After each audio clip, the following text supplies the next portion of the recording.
Welcome to Bennington Battle Day 2024. This weekend was full of events celebrating and honoring the Battle of Bennington, starting with the commemoration, the 247th commemoration ceremony at the battlefield, followed by a plaque unveiling at the Bennington Monument by the Daughters of the American Revolution, followed by a liberty pole being raised in downtown Bennington, and then culminating with the Bennington Battle Day Parade, the 59th annual Bennington Battle Day Parade. Sit back, relax, and enjoy. Huzzah! Good evening, everybody. If you don't already know who I am, I'm Phyllis Chapman, and I'm now president of the Friends of the Bennington Battlefield and in charge of this ceremony. So it's gonna go as I best can do it at this point, and if there's a few slip-ups or whatever, it's because I'm new at the game. But I am delighted to see so many people here, and especially people from different walks of life. We've got people from other states. And I would like to mention very early on in this program that we have many of our elected local officials here, which is very, very fortunate because we know that they are very busy people and it is very difficult to get them to manage to find room in their schedule for this. We have here tonight Jeff Wysocki, Rensselaer County legislator, and Bruce Petier, another Rensselaer County official, legislator. And we've got New York State Assemblyman Scott Bendet and our New York State Senator Jake Ashby. And I would like to invite both of those gentlemen one at a time if you'd like to come up and make some remarks. This is Scott Bendet, Representative, New York State Assembly. Thank you. I'll just make some quick remarks. So I'm pretty lucky. My wife is a Mayflower person. My wife's a person who has relatives that fought in the Revolutionary War. My wife has a relative that was her ancestor, her grandfather was the wagon maker in Albany. And it gives me a lot of sense of pride. And as I told this lady over here, I said, I'm a fiddler on the roof. And, my family came here like 120 years ago. And only 120 years later, after being broke and not speaking English and being discriminated against like other people are, their great-grandson ended up becoming a New York State Assemblyman and a relatively successful businessman and having a great family. And they didn't always have that. And so for me, when I come to events like this, and I'm really so honored to be able to do this in my job. I never expected to be an assemblyman before, and I love doing it. And when I come to places like this, it gives me such a sense of pride to be an American, and I'm looking forward to the ceremony, and thank you for inviting me. And I guess, can I introduce my friend? Absolutely. And so I'm going to introduce my friend, who is a veteran who fought for this country also, who is a former assemblyman and a New York State senator, a business owner himself, a terrific dad and husband, our Senator Jacob Ashby.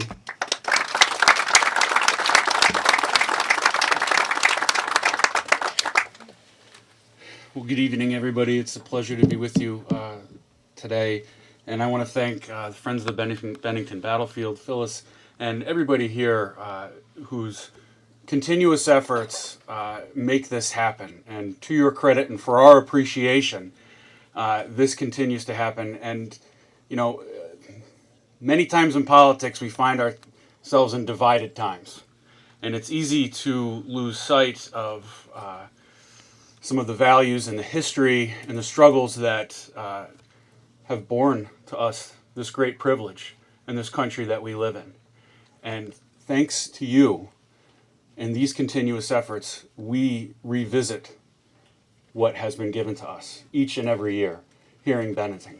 And people from different states, people from different communities will continue to do that because of your efforts.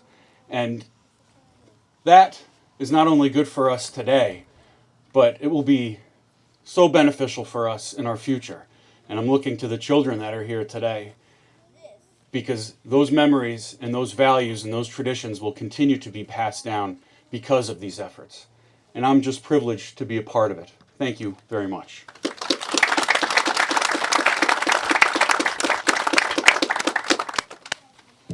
Thank you, gentlemen, and thanks for attending. Reminding everybody that the United States and New York State, Vermont, they're all lands of opportunity where people can start perhaps small but work their way up, as Mr. Bendit said, and it is a place where people can grow and thrive. So thank you for coming and pointing that out to everybody today. And now getting to our meaning and reason for being here tonight. We're obviously here to commemorate a battle called the Battle of Bennington, which was a Revolutionary War battle.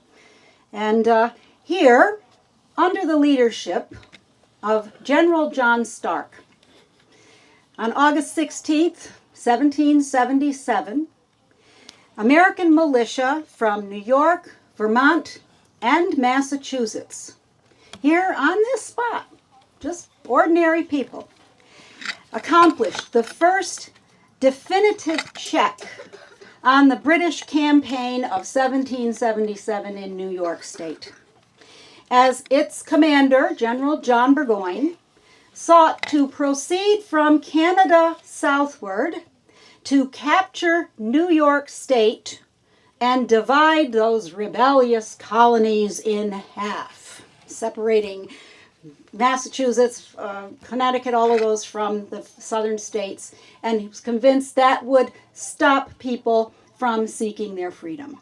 Well, they were wrong, weren't they?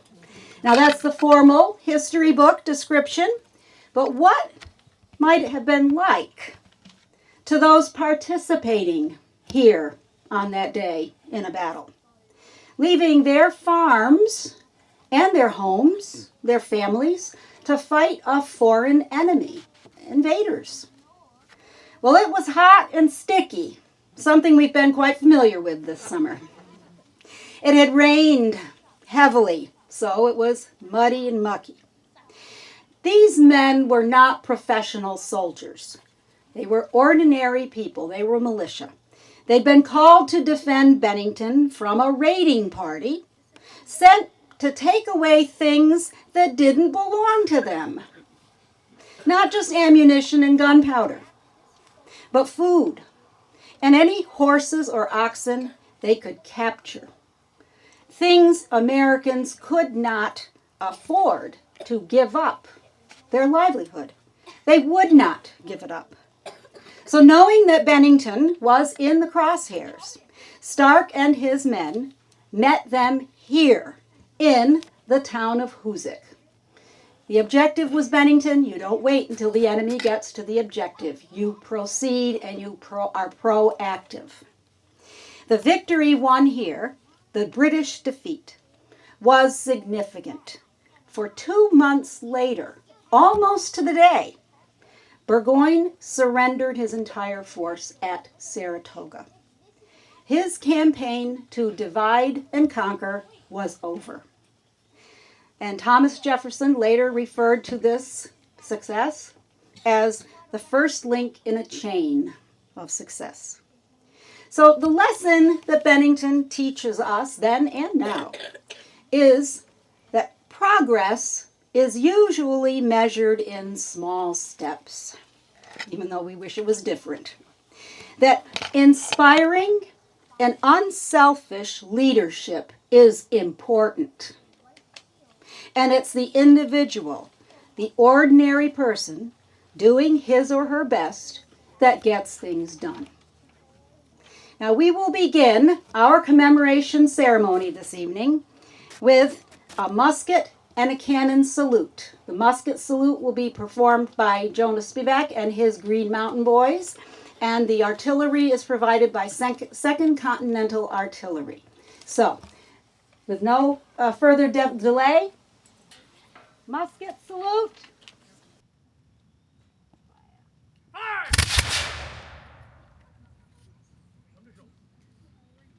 That's Stop it.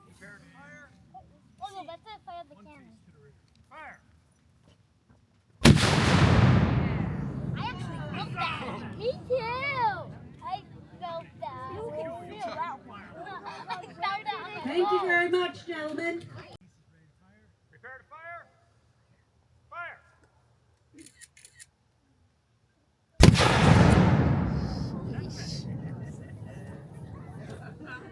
Now, while we are still standing, if you would join me in the Pledge of Allegiance.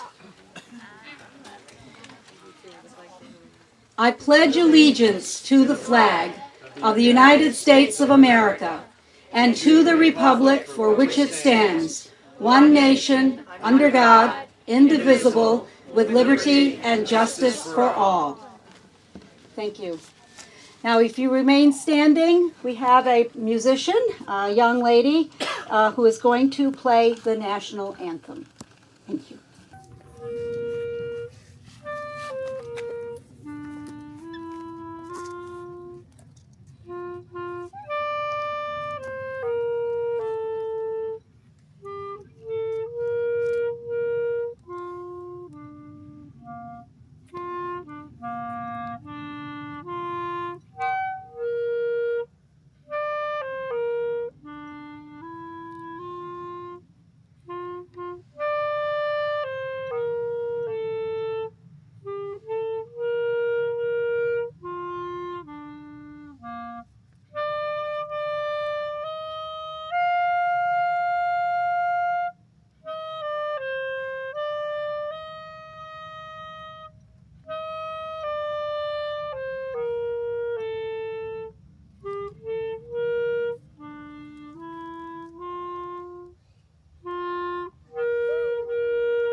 Madison Baldwin, I believe, or Scarlett Machel.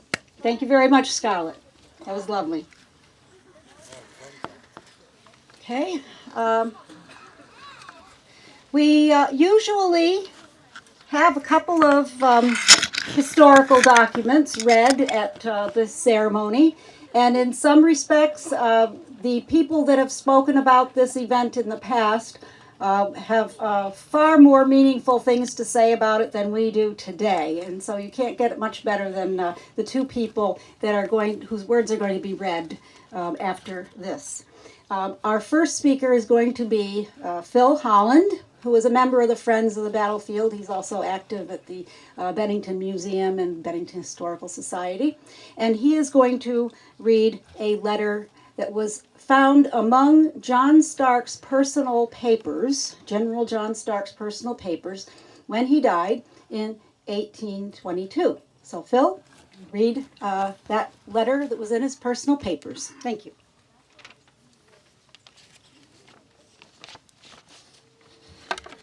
I'll move this forward one little bit. Thanks, Phyllis. Good evening, everybody. How's that? Thomas Jefferson had begun his second term in office when he wrote that letter to John Stark, then 77 years old and in retirement with Molly in New Hampshire.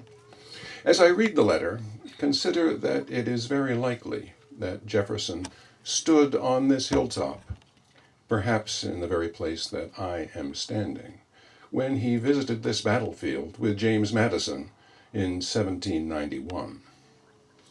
Monticello, August 19th, 1805. Respected General, I have recently learned through the channel of the newspapers, and learned with great pleasure, that you are still in life and enjoy health and spirits. The victories of Bennington, the first link in that chain of successes which issued in the surrender of Saratoga, are still fresh in the memory of every American, and the name of him who achieved them dear to his heart. Permit, therefore, a stranger, who knows you only by the services you have rendered, to express the sincere emotion of affection and attachment that he felt on learning that your days were thus prolonged, and his fervent prayers that they may be continued in comfort, and the conviction that, when they end, your memory will be cherished by those who have come after you, as of one who has not lived in vain for his country. I salute you, venerable patriot and general, with affection and reverence. Thomas Jefferson.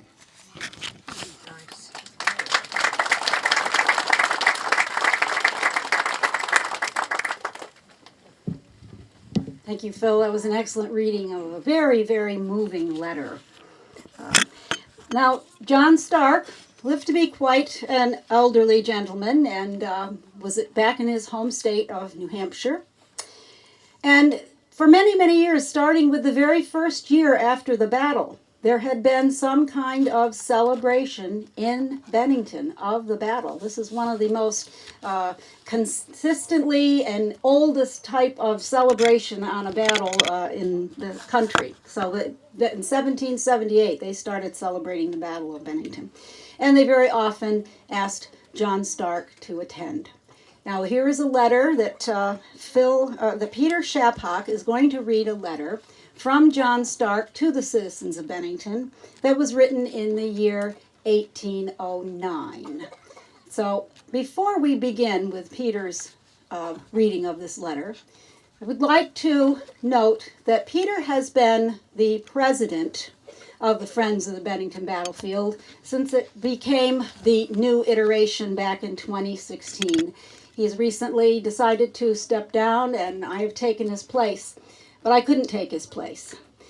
He has been such a faithful steward of the battle, of its importance, of its memories, and a great service to the youth of this community in sharing the importance of that battle and giving them some pride in their history. He's an avid reenactor, has been doing it for many years, and I'm looking forward to him doing many more after that. But I wanted to give Peter Shapok a round of applause for his past service to the Friends and what he'll do in the future.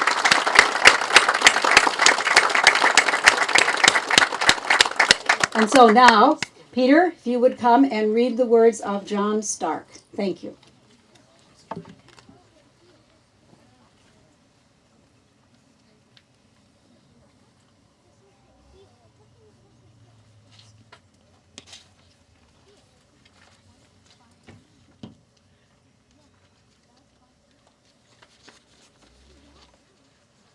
You are a tall drink of water, sir. Yeah.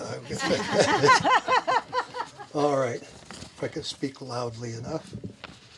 Thank you, Phyllis, for your kind words. I just have to say that I certainly didn't do things by myself. Our group has been fantastic over these years working on remembering this battle and the honor, and in honoring those who sacrificed here on both sides, which is something we sometimes forget about, that some of the bad guys were also good guys. But let me begin. This is from John Stark at my quarters, Derryfield, 31st July, 1809. My friends and fellow soldiers, I received yours of the 22nd instant, containing your fervent expressions of friendship and your very polite invitations to meet with you to celebrate the 16th of August in Bennington. As you observe, I can never forget that I commanded American troops on the day of Bennington. They were men who were not learned in the art of submission and had not been trained in the art of war, but our astonishing success taught the enemies of liberty that undisciplined freemen are superior to veteran slaves. And I fear we will have to teach these lessons anew in this perfidious nation. Nothing could afford me more pleasure than to meet with the Sons of Liberty on that fortunate spot. But as you justly anticipate, the infirmities of old age will not permit, for I am now 81 years old, and the lamp of life is almost spent. I have late had many invitations, but was not ready, for there was not enough oil in the lamp. You say you wish your young men to see me, but you who have seen me can tell them that I was never much to look at, and certainly cannot be worth their seeing now. In case of my not being able to attend you, I wish you my sentiments, and you shall have them, as free as the air we breathe. As I was then, I am now, the friend of equal rights of men, of representative democracy, of republicanism, and the Declaration of Independence, the great charter of our national rights, and of course the friend of the indissoluble Union and Constitution of the states. I am the enemy of all foreign influence, for all foreign influence is the influence of tyranny.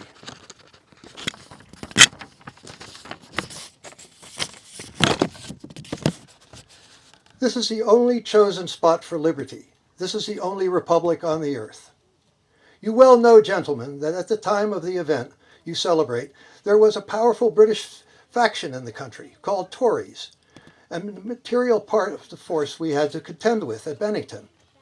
This faction was rankling in our councils till they laid down the foundation for the subversion of our liberties. But by good sentinels at our outposts we were appraised of our danger, and the sons of freedom beat the alarm, and as at Bennington, they came, they saw, they conquered. But again, the faction has rallied to charge again, and they have been beaten. It is my orders now, and will be the last of my orders to all our volunteers, to look well to their sentries. For there is dangerous British party in this country, lurking in their hiding places, more dangerous than all our foreign enemies. And wherever they shall appear openly to render the same account of them as was given in Bennington, let them assume what name they will, not doubting that the ladies of our patriotic ladies would be furnishing them with every aid, as they were in Bennington 77, and even dismantled their beds to furnish cords to secure the prisoners. I shall remember, gentlemen, the respect and the inhabitants of Bennington and its neighborhood has shown me. Till I go to the country from which no traveler returns, I must soon receive marching orders. John Stark. P.S. I will give you my volunteer toast. Live free or die. Death is not the greatest of evils.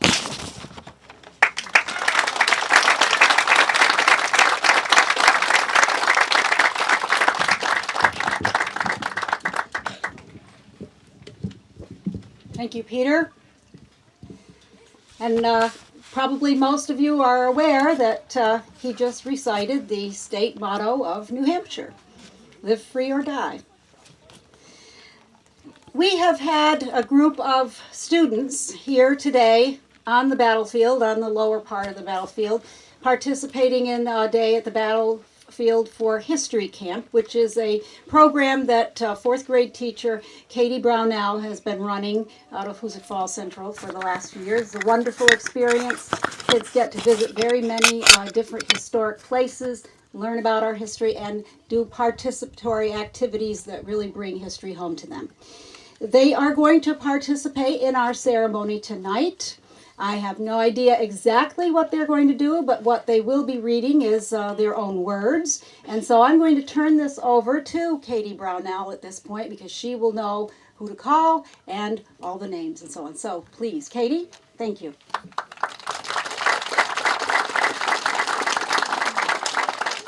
Thank you so much. The Hoosick Falls Central School Living History Summer Institute began with the understanding that children learn best through experiences and interactive opportunities. To put it simply, children learn through play. If we can give them opportunities to play with historic experiences and settings, we can help them not only to learn material, but to experience it so that it becomes deeply relevant to them. The intention of the Institute is simple: to help students connect with their local history in ways that are meaningful to them so that they will have the desire to learn more. Since 2018, Hoosick Falls students who have completed grades 4 through 6 have had the opportunity to write an essay and apply to the Institute, which is entirely funded by the school district. Traditionally, the highlight of the week is today, the encampment overnight at the Bennington Battlefield State Historic Site. So here's a riddle. What do you get when you have 18 kids cooking their own meals over a campfire, camping overnight in historic wedge tents, which they set up themselves today, and learning how to march and drill just like the militia who served here 247 years ago? The answer is memories that last a lifetime. But perhaps most important is that these students are also creating their own stories and history as it relates to historic places and events. As we sit here today, or stand, to remember and honor those who have bravely served our country, let us do our best to pass our interest and appreciation of this shared heritage onto a future generation of learners. Our hope is that they may be empowered to make their own memories, to see history as something to be discovered, something alive and constantly growing and changing. Let us help our children to see themselves within the vastness of our growing history so that they may one day take their place in sharing and preserving this heritage. You will now hear from some of them sharing their own words. These are from their essays that they used to apply to Living History Summer Institute. So Wesley.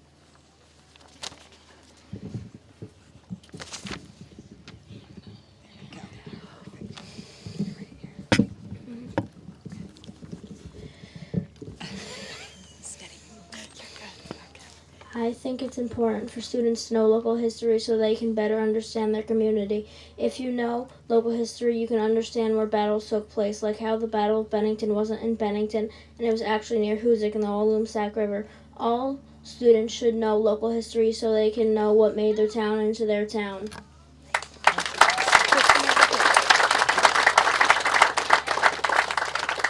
And Braylon? I really like social studies because I can get to learn new things about my country and how people defeated the British. Beautiful. Thank you. Allison. It is fun to learn about the place you live and see sites where history took place.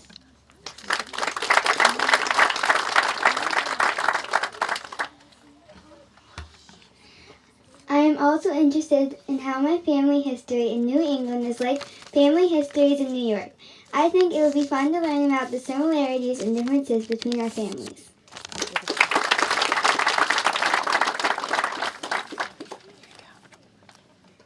It's cool that you can go to Bennington Battlefield and be there.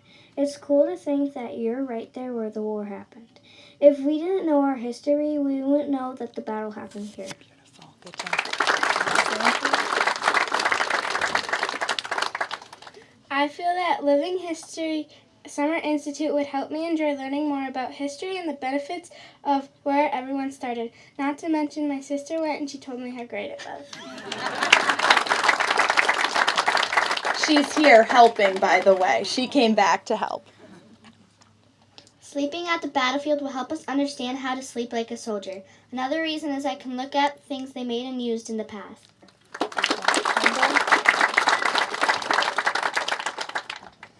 I like to learn new things, and I find the American Revolution fascinating. I think it is very important for everyone to learn about American history. And our last speaker. It's important to learn about your local history because a lot of history happened here. Another detail is people don't know how lucky we are because history has its eyes on you.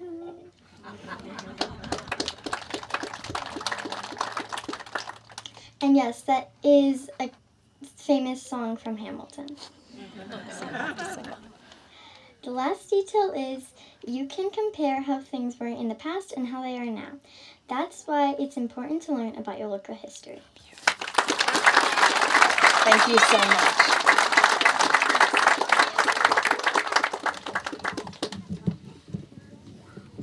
Just a little bit of adjustment here.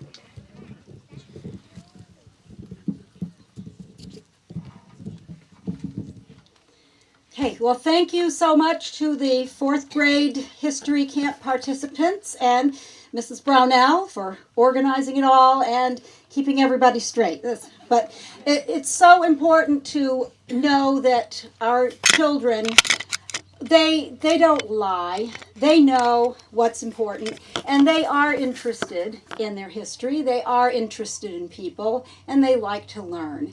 And so it's important that there's people around and opportunities to enlarge and broaden their experience so that they can learn through different methods. There is the learning through reading, but there's learning through participating. And as Mrs. Brownell said, that's one of the most powerful ways to learn. So I salute all of you for coming. Thank you.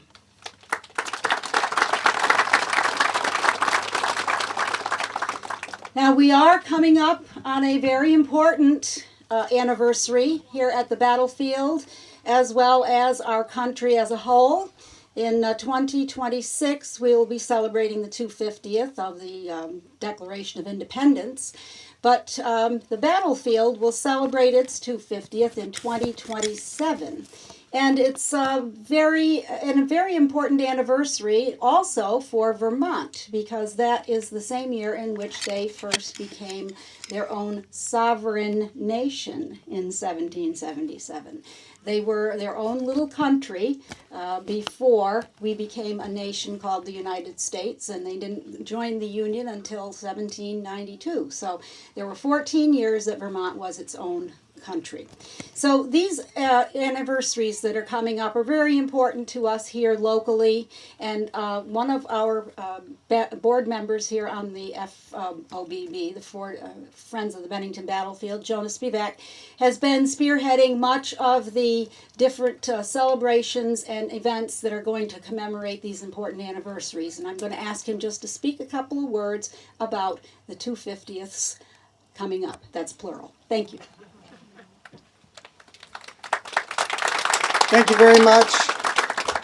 You kind of stole my thunder, just saying. Actually, it's clear looking around this crowd here, many of you know what is coming. But for those of you who don't, it's worth saying and saying again that the 250th is coming. The 250th, what is a good question? And that is, of course, as Phyllis said, is the 250th anniversary of the Declaration of Independence in 1776. So I call it the 250th, but it's also being called the semi-quincentennial,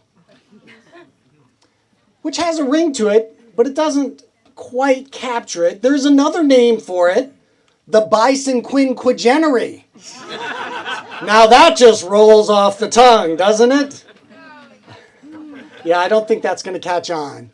For me, it's generally simply the 250th, but plural, as Phyllis said, and that is important because we're not going to wait until 2026. In fact, we're starting in 2025 with the capture of Fort Ticonderoga and Crown Point by Ethan Allen and the Green Mountain Boys. This is America's first victory in the American Revolution. And we cannot miss that. So we're starting a year early. And of course, we'll be celebrating with the entire country in 2026 with the Declaration of Independence, right? 4th of July. And we hope to use the gravitational pull of that event, as we saw in the bicentennial, to propel us to our signature anniversary year in 2027 with the battles of Hubbardton and Bennington, and as Phyllis mentioned, the founding of Vermont, born in the crucible of revolution, an independent republic for 14 years. On the program, it says, looking to the 250th.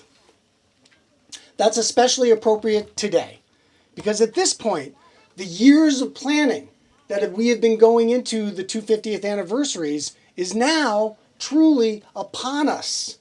And after today, those 250th anniversaries commence in earnest. So before I finish, I would like to again thank Katie Brownell and her students for inspiring the next generations of stewards of this history. Thank you all. Thank you for doing that. And thank you, kids. Never forget. So with that, I would like to say thank you for coming to this 247th commemoration of the Battle of Bennington, and for the gateway to those 250th anniversaries that are now upon us. And I look forward to seeing you next year and the year after that, and for our grand finale in 2027. Thank you all so much for coming, and thank you for inviting me.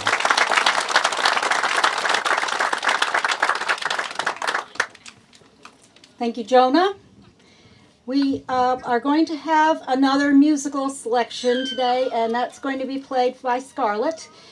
She's going to be playing something that I grew up learning as My Country 'Tis of Thee.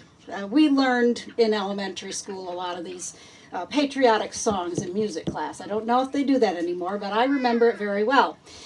It also happens to be current and chronologically correct for the Revolutionary era, because it was a song that originated in our mother country. God Save the King, or God Save the Queen. It's the same melody, but we took it and put it to our own words for our own purposes. So Scarlett is going to play My Country 'Tis of Thee.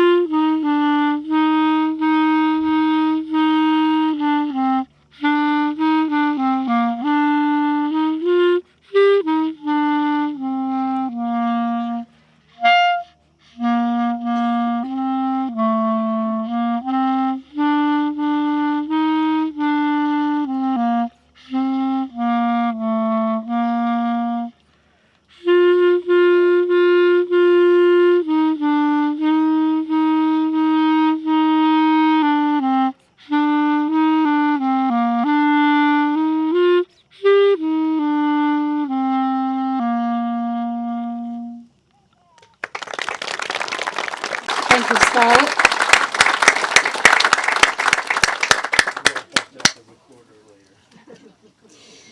Well, we have come to the section of the program here, which is one of the main reasons we are here tonight, and that is to make an outward, visible, and concise sign and movement and motion to recognize how we appreciate what people did here 247 years ago. We're going to be asking certain groups to come up and lay wreaths to commemorate the sacrifice of the men who fought at the Battle of Bennington. Before we do that, I would like to mention, just briefly, that we have SAR groups here, Sons of the American Revolution. We have Daughters of the American Revolution. We have other groups such as Rebecca Hauer is here tonight, and she is president of the Friends of the Descendants of the Green Mountain Boys. She assured me that there is over 300 members right now, so I would say that Ethan was very prolific. But we also have people from New Hampshire, we have people from Vermont, we have people from New York. And these organizations have been in existence for some time. We don't always see them advertised on television or whatever, but they're there and they are important and dedicated stewards of a very significant period in our history, when we as a group of people who've been living under colonial rule decided that we were something else and that we were going to work to make that become alive and make it an established nation, independent on our own. So these people, in their work through their organizations, are continually reminding us of who we are, why we're here, and how we got here. So I'm very honored to have so many groups here coming tonight, and we're going to begin the wreath laying procedures, which will be a visible sign to not only how much we appreciate what people did here 247 years ago, but how much we appreciate these groups that keep their memories alive. So, we will begin, and please understand it's the first time I have done this wreath laying ceremony, and I will probably get a few things mixed up. But if I do, it is certainly no slandering type of belief against any group or whatever. It'd be my own mistake, but I'm so proud to have you here. We are going to have someone put a wreath up for Mary Lou Chakotay, are we? Yes.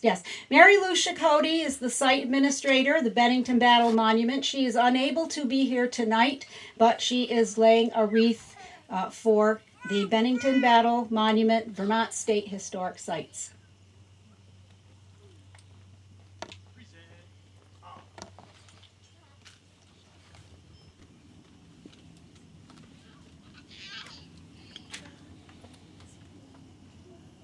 Next, we have two people who are going to lay a wreath.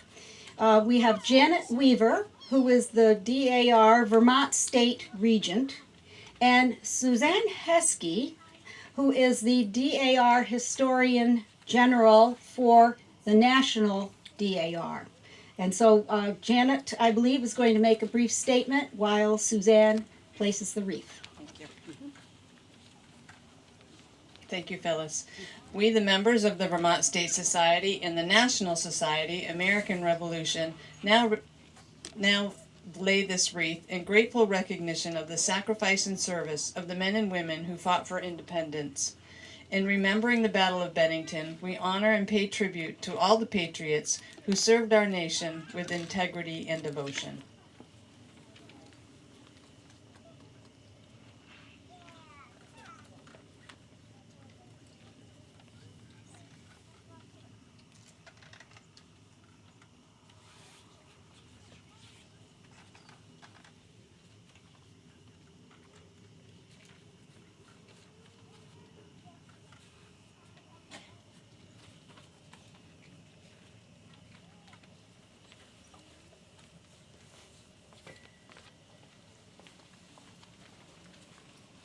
Thank you. Next we have Peter Hormel, who is going to lay a wreath for, he's the second vice president of the Walloomsac Battle chapter of the Sons of the American Revolution.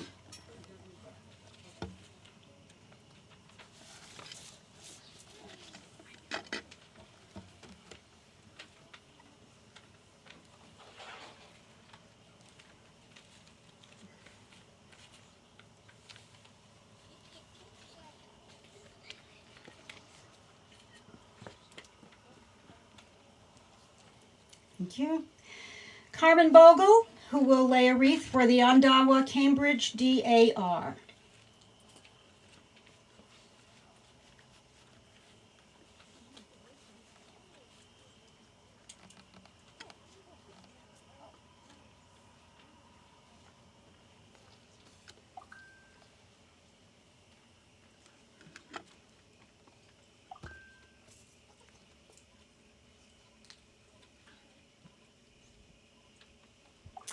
Now we have Tim Mabey, who is going to lay a wreath for the Vermont State chapter of the SAR.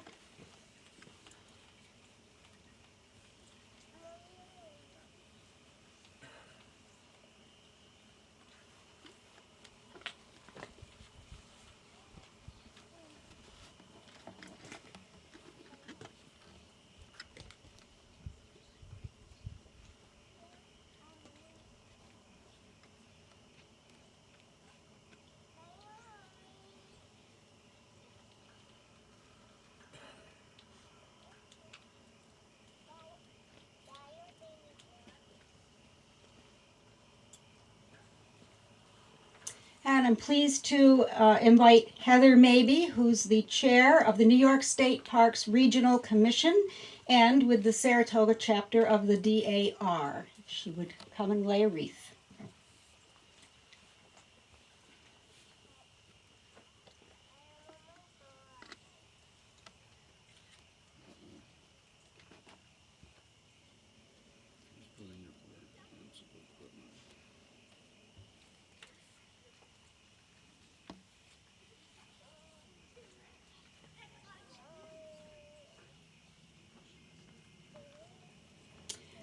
We next call Curtis Herman, commander of the New Hampshire SAR Color Guard and the first vice president of the New Hampshire SAR. Curtis Herman.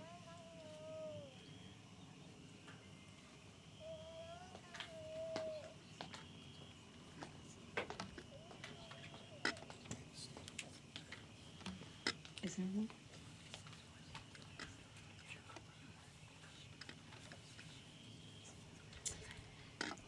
And next we have Chuck Crawford, Saratoga Battle Chapter, SAR.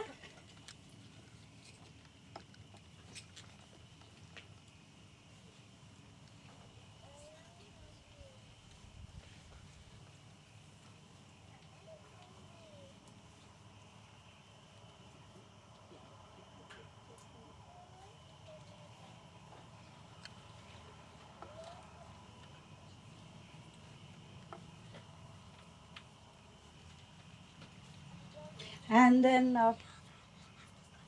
we will have Michael Golden, Military Order of the World Wars.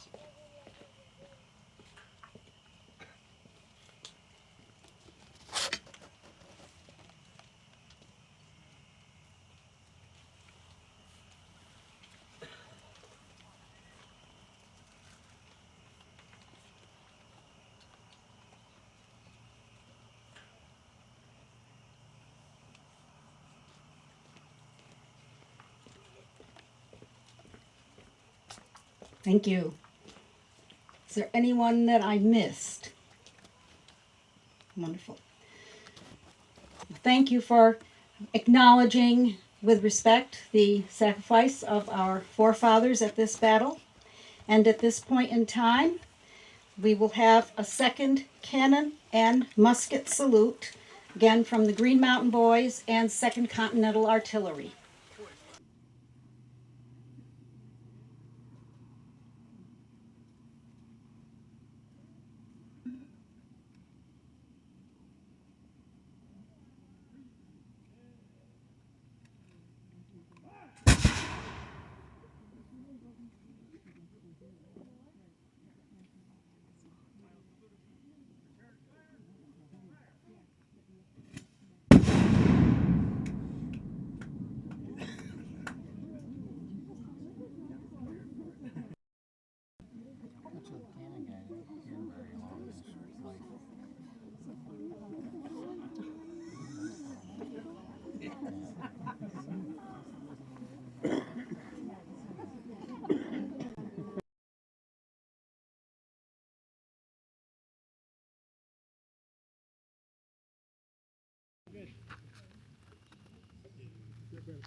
Good. Take care. Halt. Green Mountain Boys and the assembled militias and militaries of the United States would like to salute you for turning out tonight, supporting this memory. And we invite you all to continue with this tomorrow at the Liberty Pole raising at St. Peter's Church and the Food Truck Festival at 2 p.m., 2:30 ceremony, sir. in Bennington, Vermont, followed by a parade on Sunday. Present. Arms. Thank you. Shoulder. Fire. Many thanks to Jones for that. And the Green Mountain Boys, and to the 2nd Continental Artillery, Mike Skelly, Michael Companion, for making our ceremony so special. And now before we leave tonight, just like to thank you all for coming. It was so good to see such a big, enthusiastic crowd here. And we do invite you to keep us in your minds when thinking about the 250ths coming up, and that we are very important here. We are the Friends of the Bennington Battlefield. We're a 501c3 that works in collaboration with the New York State Office of Parks, Recreation, and Historic Preservation to put on events here at the battlefield. At the back of your program, you will see a membership application to join the Friends. The dues are very low, and we'd be happy to give you a pin for your application to join the Friends, but we would love to have you join us and support us in our future endeavors. Thank you very much for this evening, and I'm happy to have you come. Thank you so much.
Good morning.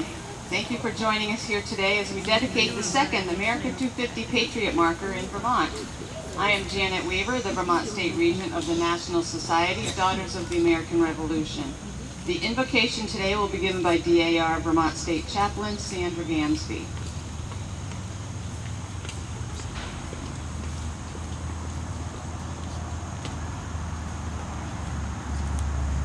Good morning, everyone. I invite you to pray in your faith and tradition as I will pray in mine. Dear Heavenly Father, we come together at this site to dedicate this DAR America 250 marker. We pray that your presence will be with us today as we bring honor to the men and women who have achieved American independence. We thank you for those who have contributed to this day, but most of all, we thank you, dear God, for being with us. Keep us in your care. Amen. Thank you, Ms. Gamby. The Pledge of Allegiance will be led by Barbara Giffen, DAR State Historian.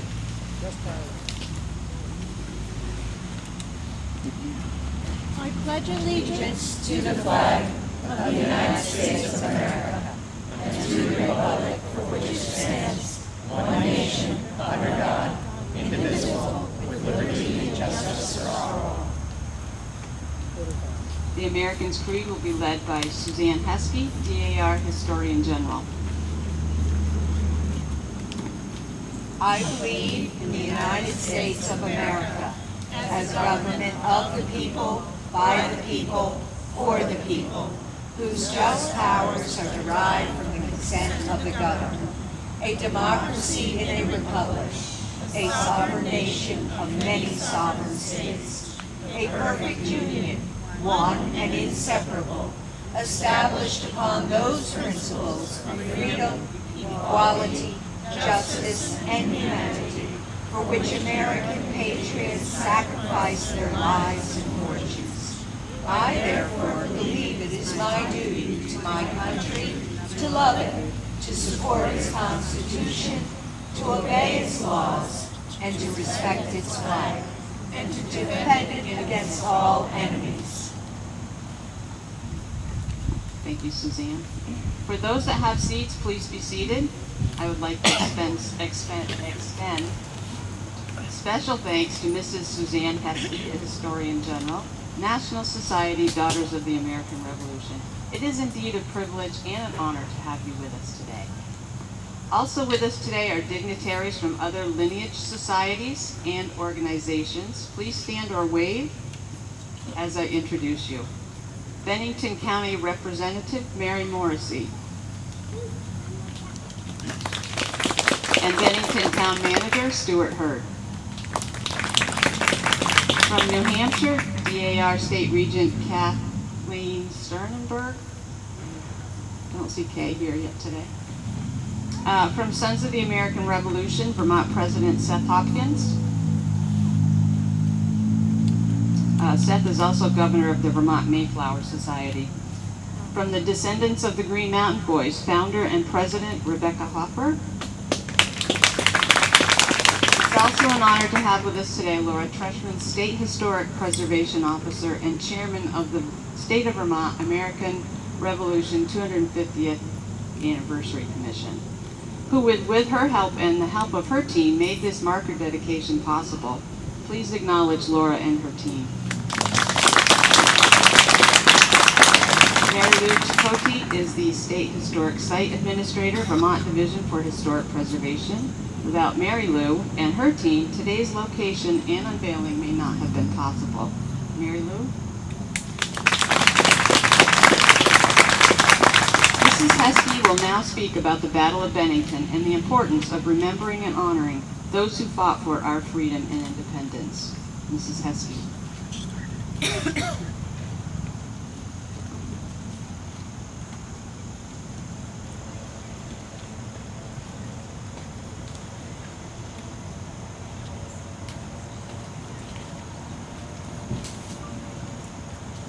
Thank you, Madam State Regent. Good morning, daughters, distinguished guests, and community participants. Can you all hear me? Yes. Excellent. We are gathered here today in a place where history will forever be told. Bennington Battle Monument State Historic Site. To honor, to celebrate, and to remember the lengths the colonists and our patriots went to defend their freedom, a call for independence from the British during the American Revolutionary War, by placing this NSDAR America 250 Patriots marker. The DAR is the largest women's service organization in the world, with a mission of historic preservation, education, and patriotism. So it seems quite fitting that the National Society be deeply entwined in the America 250 celebration. America 250 is a multi-year effort to commemorate the semi-quincentennial, say that again, semi-quincentennial, or the 250th anniversary of our great nation. This effort is being led at the national level by the United States Semi-Quincentennial Commission, along with supporting nonprofit organizations, including our National Society, Daughters of the American Revolution. The overall mission?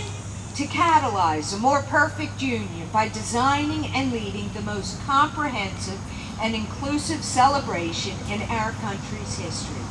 America 250 represents a coalition of public and private partners, all working to create initiatives and programs to honor our first 250 years and inspire Americans to imagine our next 250. The commemoration period began in 2020, culminates on July 4th, 2026, and officially concludes in 2027.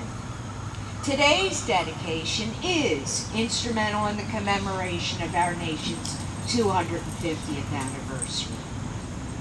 The remembrance of the Battle of Bennington, the precursor to the defeat of Burgoyne's army 2 months later at Saratoga, turning the tide of war in favor of the Americans. The encounter was a reflection of our ancestors' determination, passion, and courage. It was all here, each contributing to the American cause. The Battle of Bennington was a pivotal victory for the American forces on the New England front of the American Revolution. In the summer of 1777, General John Burgoyne's army moved south from Canada as part of the overall British strategy to divide New England from the rest of the rebellious American colonies. The British commander's army was slowed by poor roads, as well as trees and other obstacles strewn along the way by the Americans. Burgoyne's supply line was stretched thin, forcing the general to explore opportunities to replenish his forces.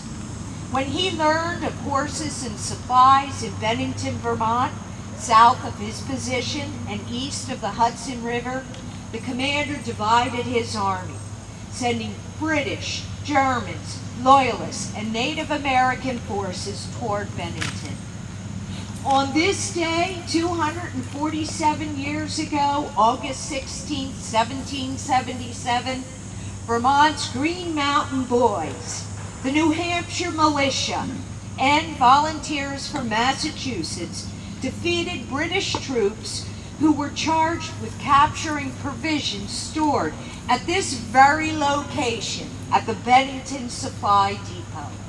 And here, now, the Bennington Battle Monument State Historic Site. The American troops were under the direction of John Stark, a Continental Army colonel who fought at the battles of Bunker Hill, Trenton, New Jersey, and Princeton, New Jersey. He led American forces consisting of approximately 2,000 mostly untrained volunteers from Vermont, New Hampshire, and Berkshire County, Massachusetts, to Wallamsac, New York, about 10 miles from this location. After heavy fighting, American forces were able to breach their enemy's defenses. Stark later claimed it was, in quotes, the hottest engagement I have ever witnessed, resembling a continual clap of thunder, end quotes. For some combatants, the fight was personal. Why? It was a desperate struggle. Former friends who had grown up together in Vermont or the surrounding area found themselves facing off with each other.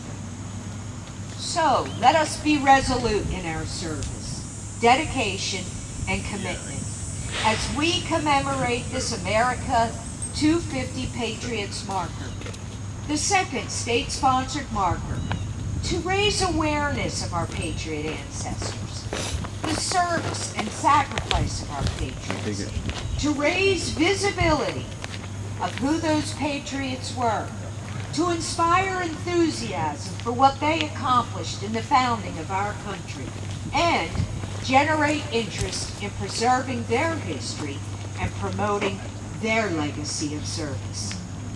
It is my optimism that decades from now, young Americans will visit this revered and historic place.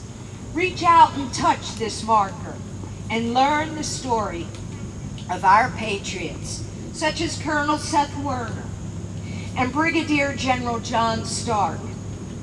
Learn of our founding fathers of this great nation. Learn about the people we never met, such as Molly Stark, Ethan Allen, not the furniture store, and Anthony Haswell. Learn about those who forged our independence, fought in that moment of understanding, of gratitude, and of grace. Our patriots' legacy will endure. They are true heroes.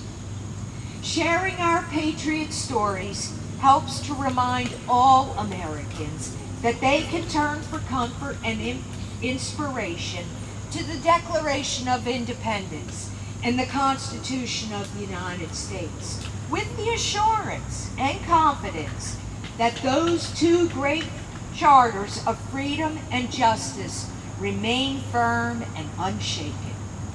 Let's continue to inspire all Americans to be inquisitive and adventurous as they learn about those who gave everything for the call of freedom, liberty, and independence. Just like the 56 men who came forward to sign the parchment. It was noted at that time that they pledged their lives, fortunes, and sacred honors. That was more than just rhetoric. Each of those men knew the penalty for high treason to the crown. They were brave. Their courage created a nation built on a universal claim of human dignity, on the proposition that every man, woman, and child had a right to a future of freedom. Part of commemorating America 250 is connecting to the past to inspire and inform our future. The people and communities that make up America are many and varied, and so are our histories. Today we honor and remember the Revolutionary War soldiers, patriots, wives, daughters, and sons whose names may or may not be etched in stone, granite, or some type of memorial or grave marker around the country. Our founders, in their genius, gave each of us a task. They set out to make a more perfect union, and so it falls to every generation to carry on that work, to keep moving forward, to keep striving for our ideals. We can inspire and raise awareness by educating and sharing stories of our patriots, their patriotism, sacrifice, and honor. Patriots of every color and every creed who helped form a nation. Today, we're calling on all daughters and Americans in every segment of our society to join this effort, the celebration of America 250. As we approach the significant milestone of our lifetime, let us remember what binds us, united as one. For our children to understand the sacrifices and patriotism that made this country what it is today. In closing, my hope is that our shared experiences of America 250 will ignite imaginations, elevate our diverse stories, inspire service in our communities, and demonstrate the lasting durability of the great American project. It is my honor and privilege to bring remarks and participate in today's dedication on behalf of our almost 188,000 members, DAR members worldwide. May God bless each of you, and may God bless the United States of America. Thank you.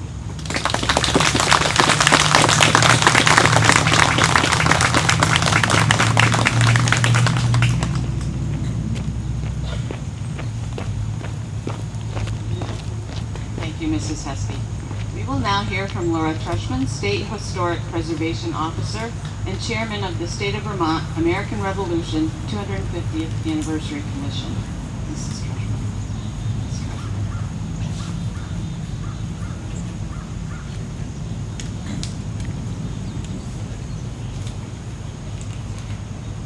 Well, that's a tough act to follow. I'll skip over the history part, talk about what I really know. It is my great honor to serve as Vermont State Historic Preservation Officer and to work day to day with the Division for Historic Preservation. We have a really stellar team, and I think what you see here today at Bennington Battle Monument, State Historic Site, shows the dedication and love we have for our historic places in Vermont. Commemoration of the Battle of Bennington resulted in this over 300-foot monument of Sandy Hill Dolomite, a limestone quarried in Kingston, New York. It was designed by Boston architect J. Philip Rinn. On the 110th anniversary of the battle, ground was broken, and the 2-ton capstone was set on November 1889. Tens of thousands of onlookers came to Bennington as President Benjamin Harrison dedicated the monument on August 19, 1891. As you can see, we've been studying the monument, its design, construction, and maintenance for about the past 3 years. We've been learning how it's aging, what care it needs. This is a long, ongoing battle for us to be undertaking for a building such as this. It is the second tallest unreinforced masonry building in the United States. It is the tallest man-made building in Vermont. It weighs about 19 million pounds. It welcomes over 12,000 visitors annually, and it provides vistas on clear days of Vermont, New York, and Massachusetts. Historic events like the Battle of Bennington and the commemorative monument marking the location of the military supply depot should be remembered and commemorated because these places are where history happened. This is where we can learn and walk in the footsteps of our ancestors who fought for our independence. But why commemorate? What should be remembered? Why preserve this Vermont monument for a battle in New York? These questions are often asked as the semi-quincentennial marking the founding of our nation approaches. Commemorations provide us an opportunity to connect with our ancestors, an opportunity to instill a sense of meaning and significance to their lives, to our lives. And of course, reenactments are educational and great fun.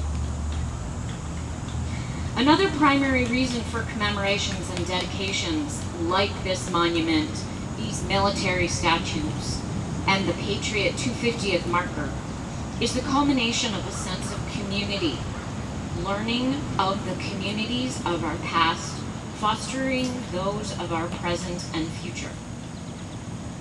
Today we stand on sacred ground to commemorate those who dreamed, fought, lived, and died for what was here. And they must be honored for their dedication to our freedom and unity. It's no small feat to leave your family, abandon your shops and farms, depart from your community to engage in a war and pledge your life to a cause, to fight battles that should have been won by more experienced and financially supported British. Dedicated New Englanders with a strong desire for freedom fought to protect this place. And the names of just a few, like Seth Warner and John Stark, easily come to mind. But we should not forget any person affected by this battle, including the residents of Bennington and Wollonsack Heights. These Americans are patriots. They gave up everything so that their descendants could have a future, and they did it by working together as a community. I can honestly say, having placed over 100 roadside markers throughout Vermont, that commemorative markers such as we're dedicating today require a community to move it from concept to production to installation to dedication. About 3 years ago, I was first honored to join the ranks and friendship of the DAR when I got a call from Karen Bingham of the Green Mountain chapter asking for a roadside marker to be placed in Burlington that would honor the Revolutionary War patriots buried in Chittenden County. That marker was dedicated on what was a very hot, humid July day in Burlington, just last month. But last July, together, we dedicated a DAR 250th Patriot marker at Hubbardton Battlefield, honoring those 1,200 soldiers who fought on July 7, 1777, in the only battle to take place on what would become Vermont soil. You're wondering, wondering why a small state like Vermont has two of these fantastic markers? Thank you, UPS, who thought they lost the first one. They didn't contact us to see if we'd gotten it. Instead, they sent us one from Florida. We sent that back. We installed the one in Hubbardton. Then this one showed up. Nice. So we didn't have to decide. Hubbardton and Bennington get these markers. As the markers and this monument demonstrate, these efforts take time because history is complicated and nothing great or important is ever achieved easily. Not even getting a marker. The tremendous sacrifices of 1777 required new partnerships and communities. And through this process and our collaborative endeavors, the Vermont State Historic Preservation Office and the Vermont State Chapter of the National Daughters of the American Revolution most certainly have forged a lasting partnership as we honor the men and women who achieved American independence together. We are grateful for this friendship, for this partnership, which is not going to end with this dedication. I want to express my unyielding appreciation for the dedicated team at the Bennington Battle Monument State Historic Site, especially to Mary Chakotay and her team.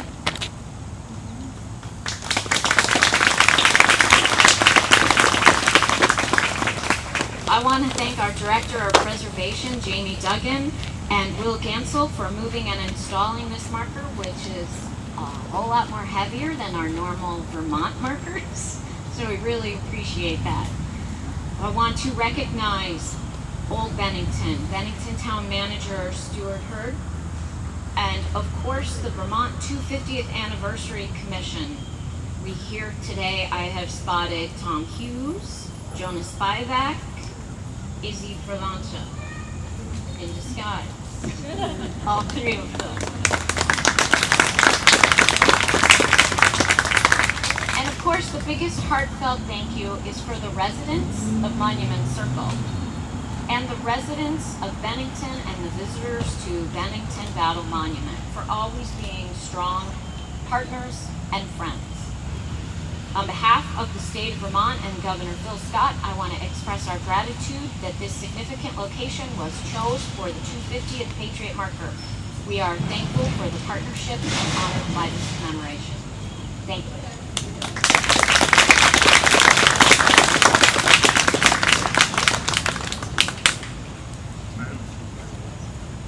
Thank you, Laura, and thank you again for your efforts in helping us place this marker and dedicate it today. Stuart Hurd, Bennington Town Manager, will now share a few words about the importance and the history of the monument.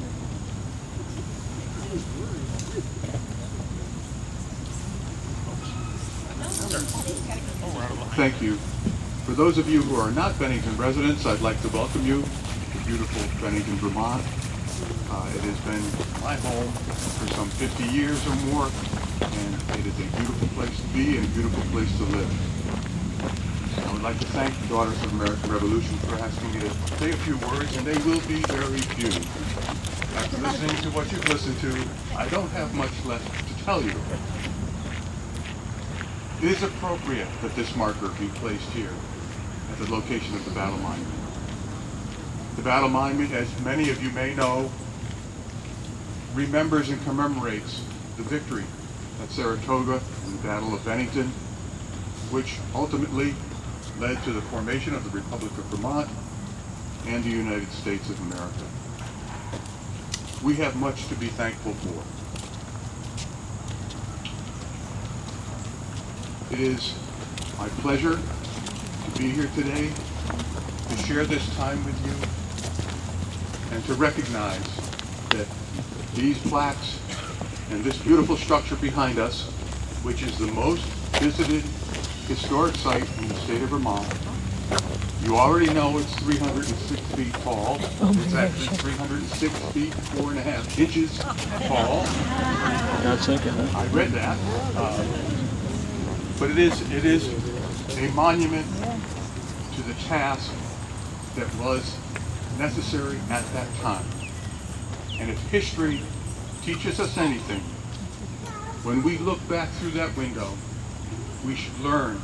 We should learn the importance of what happened then, but we should also learn the importance of what we take forward. And I'd like to leave you with that thought. Let's take good things forward. Thank you. Thank you, Stuart. We look forward to the rest of today's events. We will now hear from Katie Brownell from Hoosick Falls Central School. Katie?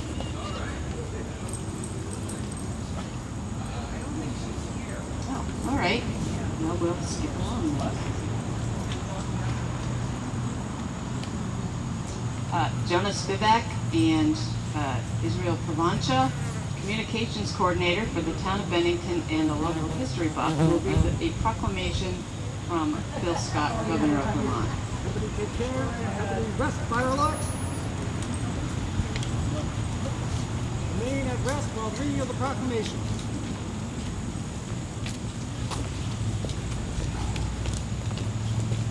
Do you have a copy? I do not have a copy. I don't have I was told there was one going to be here. We have not read this proclamation before, so.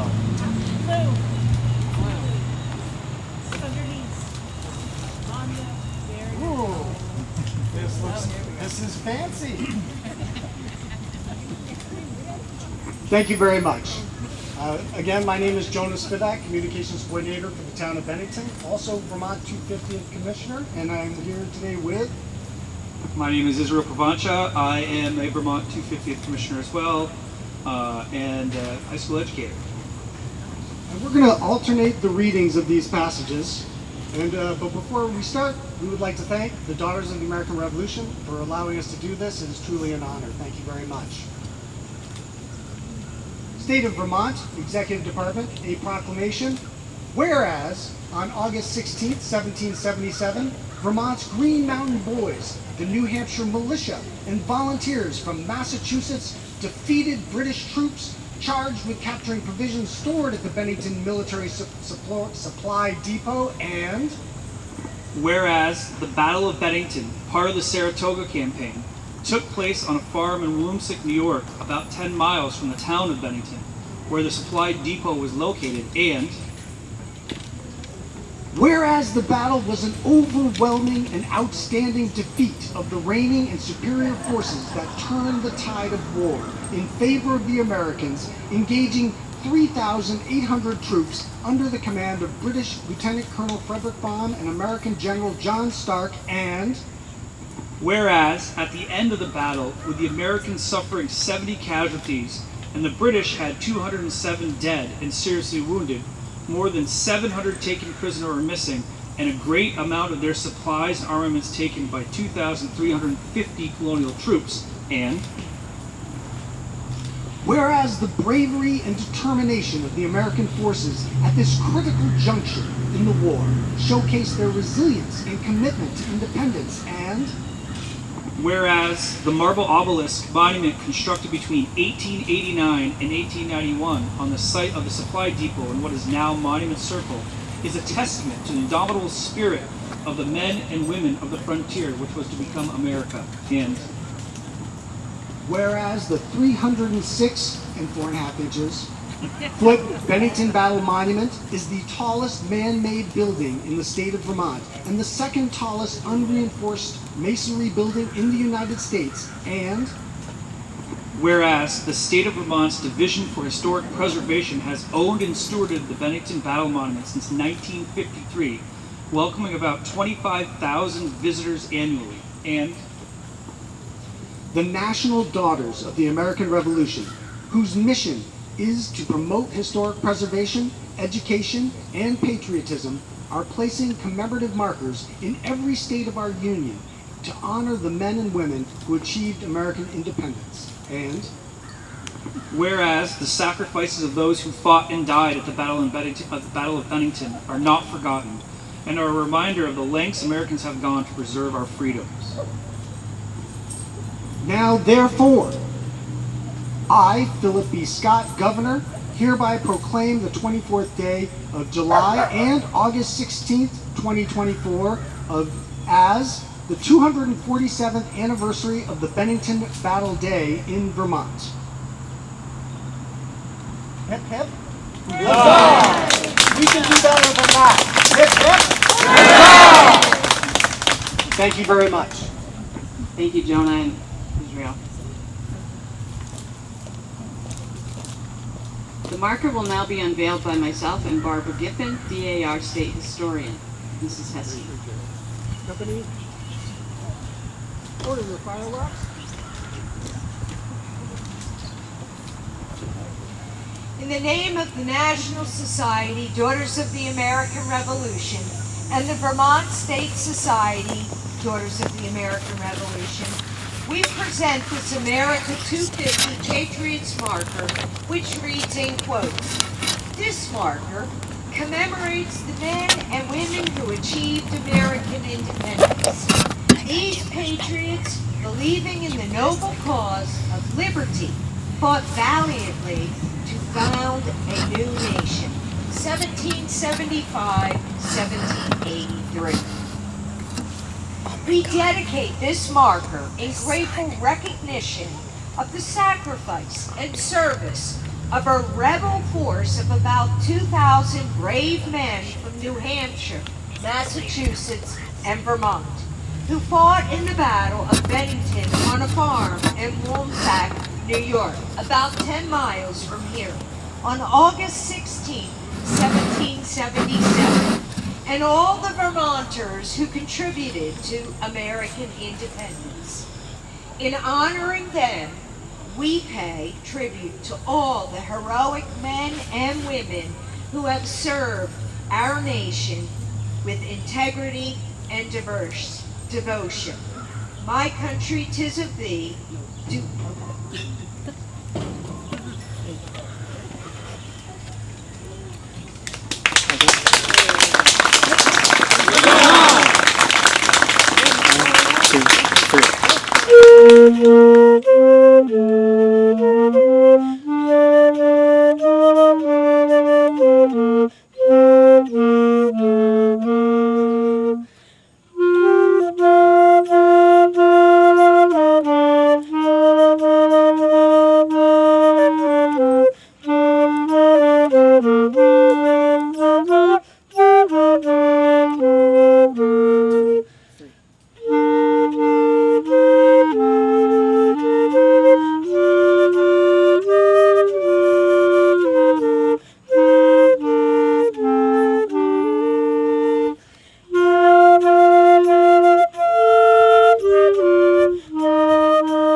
Will now give our benediction.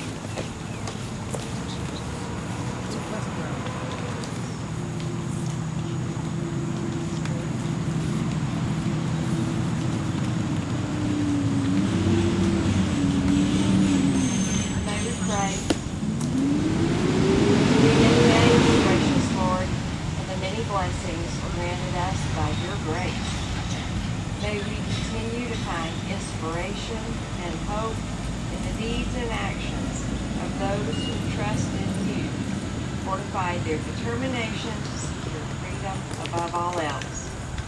We dedicate this America 250 Patriot marker to preserve a part of our heritage so that the future generations can appreciate what has brought us to this day. May we go forth with praise of our great heritage and ask God's blessing now and evermore. Amen.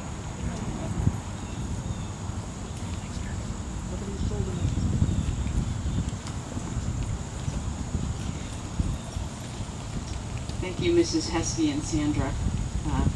Jonah and Israel are now going to do a gun salute.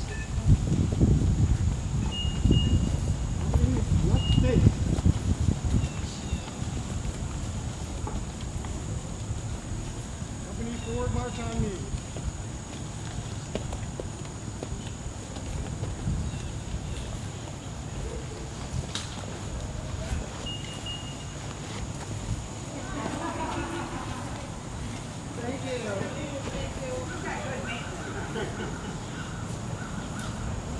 Company halt. Company left face. Company poise fire locks. Company prime and load position. Company handle cartridges.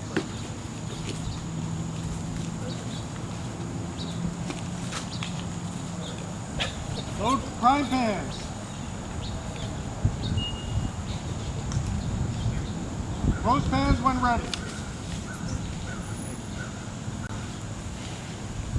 Company cast about. Load muskets.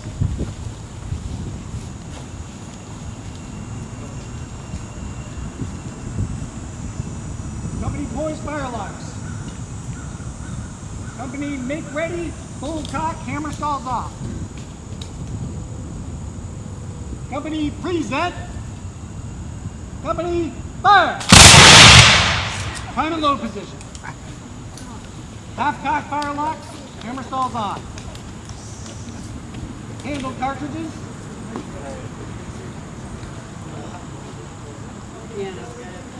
Prime pads.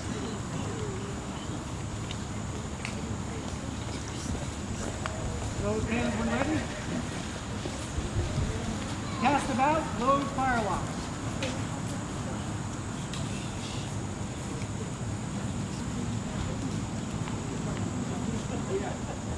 Poise fire locks when ready. Make ready. Full cock, hammer stalls up. Present fire locks. Fire! Shoulder fire liar. Prepare to fire. Fire!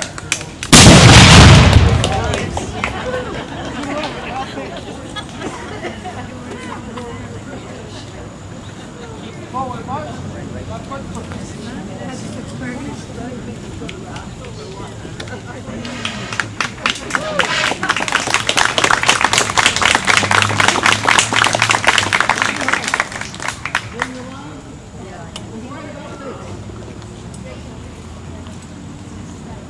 Thank you, Jonah. And thank you everyone for being with us today as we dedicate this marker to the American patriots who fought and served in the fight for American independence. It took the involvement of many to make today's ceremony possible. Thank you to Mrs. Heskey, Ms. Treshman, Stuart Hurd, Jonah and Israel for speaking today, and thanks to Scott Hoffman, who will be doing taps. Thank you, Barb Giffen, for chair of the America 250 DAR, chair of the America 250 committee, for your hours of diligent work in getting us here today, and thanks to everyone for joining us. Our ceremony will conclude after taps, and I think they already did the final cannon salute.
Hear ye, hear ye.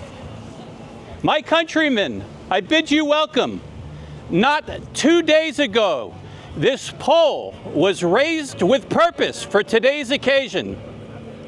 For on this date, the 17th of August, in the year of our Lord 1774, we stand before the Liberty Pole, a statement that we citizens of the New Hampshire grants have already declared our independence from those who wish to subjugate us. Hip hip, huzzah! Hip hip, huzzah! Hip hip, huzzah! Fife and drum, you may proceed.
This symbol of our dissatisfaction is ready to be decorated.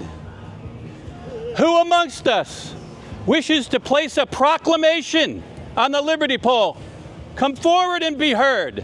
I wish to be heard. Come forward, sir. The colony of New York has just voted a reward of £50 for the capture of any of the 8 leaders of the Bennington mob, also known as the Green Mountain Boys. At a general meeting of the committees of the several townships of the west side of the Green Mountains, the following declaration was approved. Whereas we have never made any further resistance to government than the law of self-preservation enjoins to every intelligent, wise, and understanding being. We therefore resolve that, as a county, we will stand by and defend our friends and neighbors so indicted at the expense of our lives and fortunes. That for the future, every necessary preparation be made, and that our inhabitants from this time forward hold themselves in readiness at a minute's warning to aid and defend such friends of ours who, for the merit of the general cause, are falsely denominated rioters. Certified per Nathan Clark, Chairman, Jonas Flay, Clerk, dated Bennington, April 14, 1774. Well said, sir. Place your proclamation. I need to remind you, not all proclamations need be political. Some were merely items of note or even advertisements. John Tenike, come forward and be heard.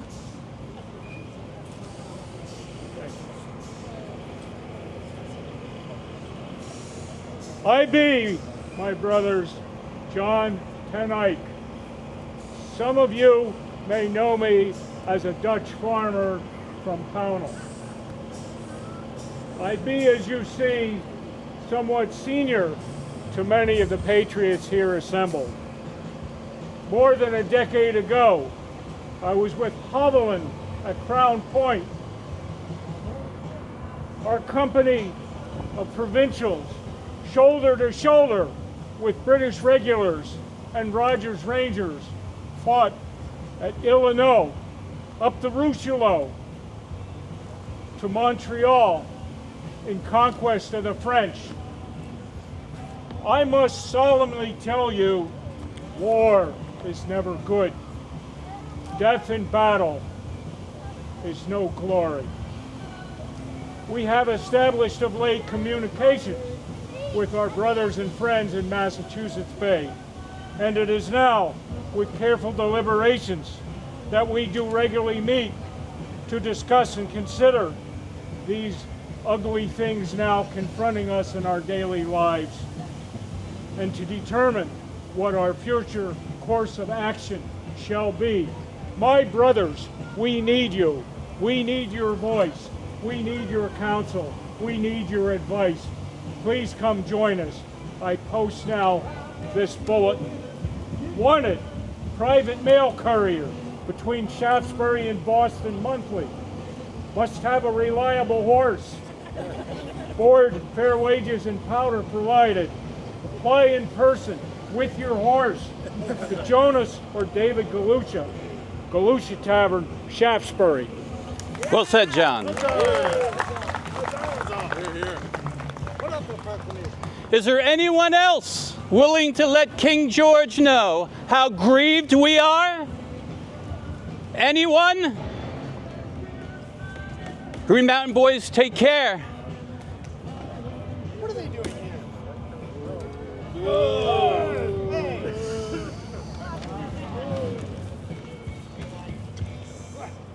Pull it back, guys. Pull it back. Pull it back. Come on over here. Is this treason that I hear being spoken? Remember, our good king is who protected us from the French and from the Spanish. And now you want to deride him? Sergeant, tear down these. What's ridiculous? How dare you? Now, boys, stand down. Stand down. Let them say their piece. Aren't you all subjects of the king? Is he not your lawful sovereign? He does not represent us. He gives us no voice. I think leave them as we... Stop! Pay your taxes and go home. Sure, fine. Hands off our land. Yeah. God save the king. Down with the king. You're right about that. No taxation without representation. Your king and I think very differently on that score. Indeed, sir. Settle down, boys. You'll get your chance. Ladies and gentlemen, I apologize for that humorous interruption. Nail those proclamations back on. The good folks of the Green Mountains will not rest until our grievances are heard. Remember, and I hope the land jobbers in New York are listening, the gods of the valleys are not the gods of the hills. Hip, hip. Huzzah! Hip, hip. It will be just 8 months from now that the American colonies will finally have had enough, and the first shots of the American Revolution will ring out at Lexington and Concord. Ladies and gentlemen, we thank you for coming, and now a musket salute to celebrate our fight for independence. Rest your muskets. Pulling your muskets. To the right about face. Prime and load position. Handle cartridges.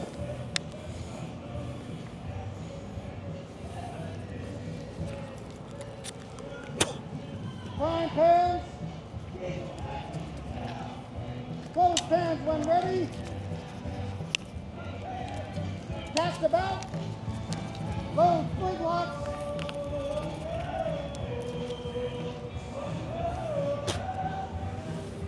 Poise when ready. Make ready. Full cock. Hammer stalls up. Present. Fire. Swing and load. Half cock musket. Hammer stalls on. Load. Load pan.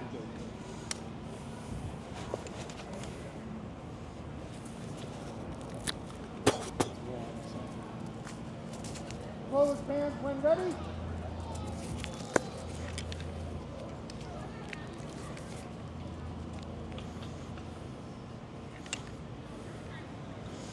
Cast about, load flintlocks.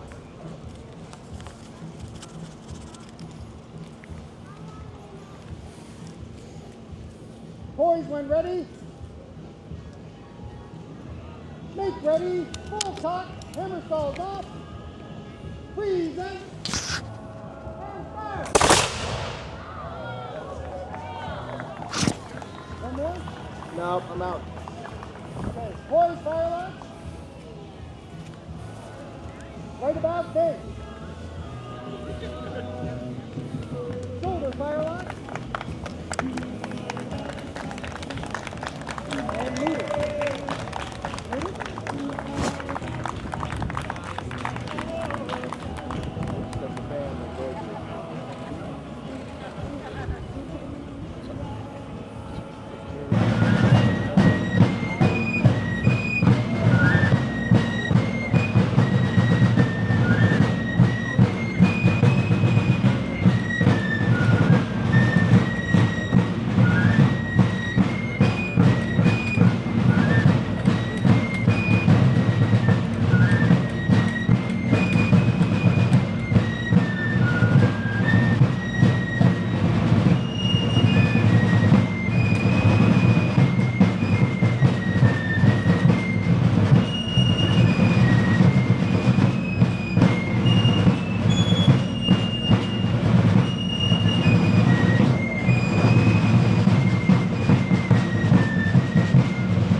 Hip hip, huzzah!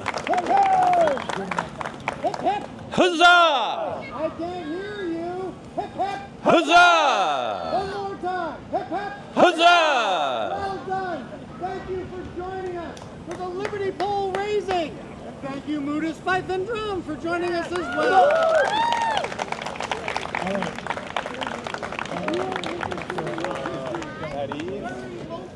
To the 59th annual Bennington Battle Day Parade. I'm your parade announcer, Ben Patton. Thanks for being here this afternoon. We've got to have the rain hold off, so, say whatever you have to say to make sure that we don't have any more rain coming from the skies. We get the 59th edition underway. Again, salute will be returned by our Police Chief Paul Doucette.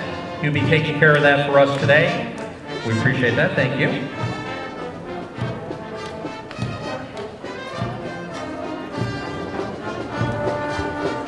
So again, we were hoping for sunny and 75. We've got clouds at about 65, but it's really not bad out here at all. If it keeps the rain away, we'll be doing really well. Well, the national anthem coming up very, very shortly. We've got our police cars coming at the forefront of the parade, along with our Twin States American Legion Band. And remember, don't be afraid to clap. They're here. Make sure they know it as they go by. I know you will. Bennington is very, very good like that, taking care of their folks that come through.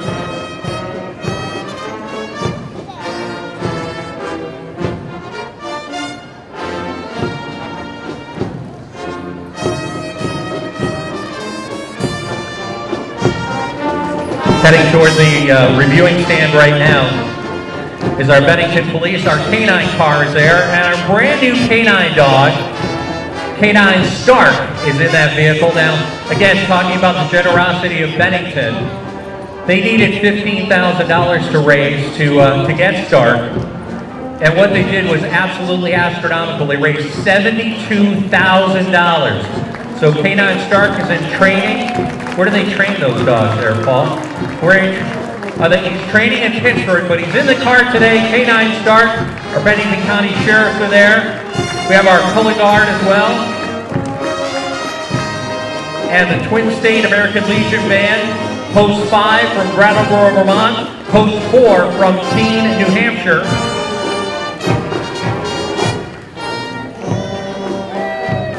And our Grand Marshal is coming through right now. Give a wave. There you go. Joe Hall is our Grand Marshal. And our Twin State Band. Again, this is being seen on Cat TV. Also, we say hello to our Facebook users. Facebook is on live right now, so you can enjoy this parade there as well.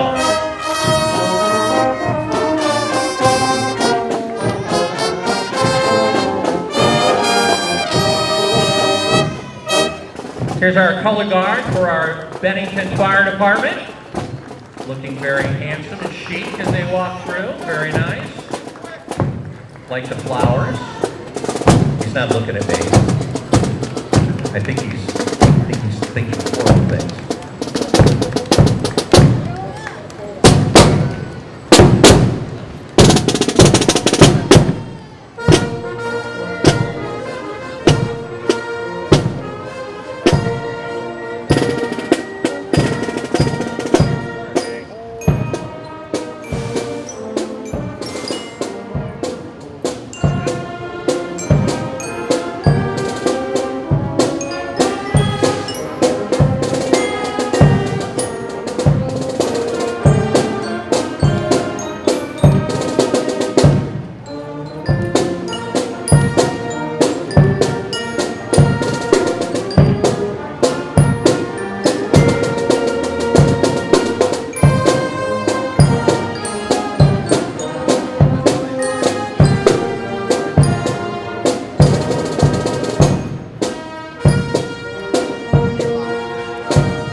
if you're able, and if you can, remove your hats.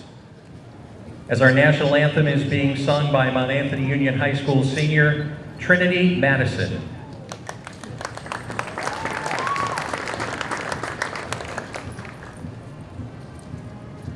Oh, say, can you see by the dawn's early light what so proudly we held at the twilight's last gleaming, whose broad stripes and bright stars through the perilous fight o'er the ramparts we watched were so gallantly streaming, and the rocket's red glare, the bombs bursting in air, gave proof through the night that our flag was still there.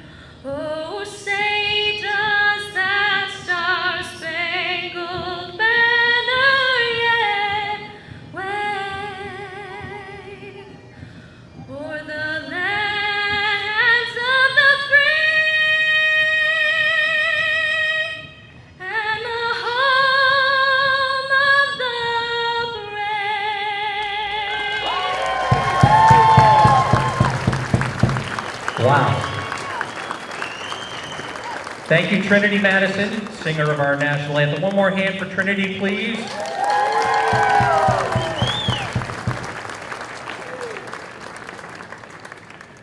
The Bennington Fire Department would like to extend their sympathies to the family of Larry Disco, who is an honorary member of the Stark Hose Company.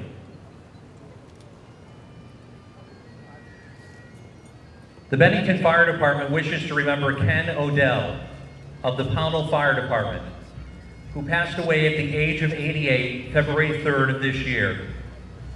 Ken was a lifelong resident of Pownell. The town of Pownell was very important to him. He was a proud member of the Pownell Fire Department for 65 years. Ken joined the Pownell Fire Department in 1958 and was named chief of that department in 1968. Before he became chief, he served a number of years as chief engineer, deputy chief, and was involved in the purchase of the department's first SCBA equipment. Ken also served as the department's treasurer until his retirement. And even after his retirement, Ken was truck engineer and helped the department with calls as a dispatcher. Ken started the first junior firefighters program and worked hard at teaching safety. He also sat in on several committees, including truck committee and bingo committee. Ken also loved helping to train new people and work with the pumps on the truck. Ken was a judge for the Bennington Battle Day Parade for many years. He loved what he did and took pride in whatever he set out to do. Ken was also a member of the Vermont State Firefighters Association and the Bennington County Mutual Aid Association. Ken Odell, you will never be forgotten.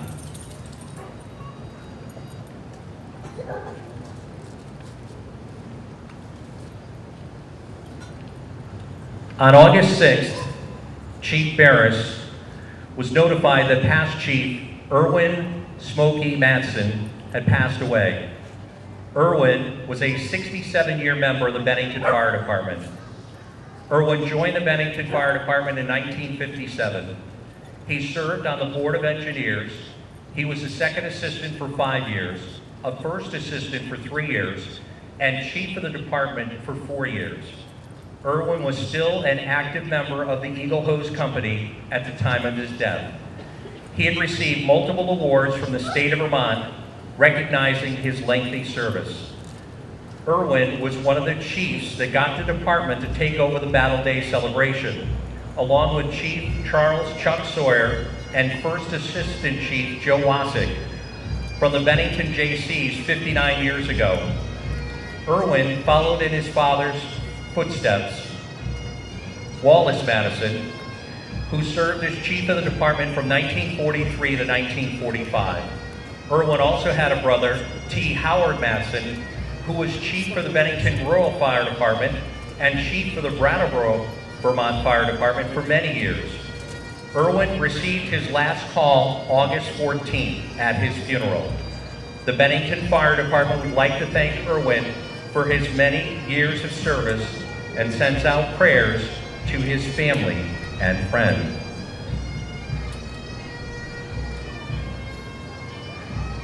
In the last 2 weeks, the Bennington Fire Department has been devastated with the loss of two very fine members.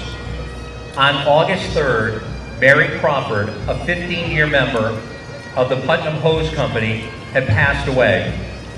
Mary served as the department secretary and headed up the fire prevention program for the department. Mary served as the second vice president of the Vermont State Firefighters Association and received the Vermont State Firefighters Association Support Specialist Award in 2012. Mary was past president of the Bennington County Mutual Aid Association. Mary also played a big part in the Battle Day program. Mary will receive her last call here today. The Bennington Fire Department sends prayers out to Mary's family and friends.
I suppose we should bring our Grand Marshal over. He's just kind of hanging around there. Please welcome our Grand Marshal, Joe Hall.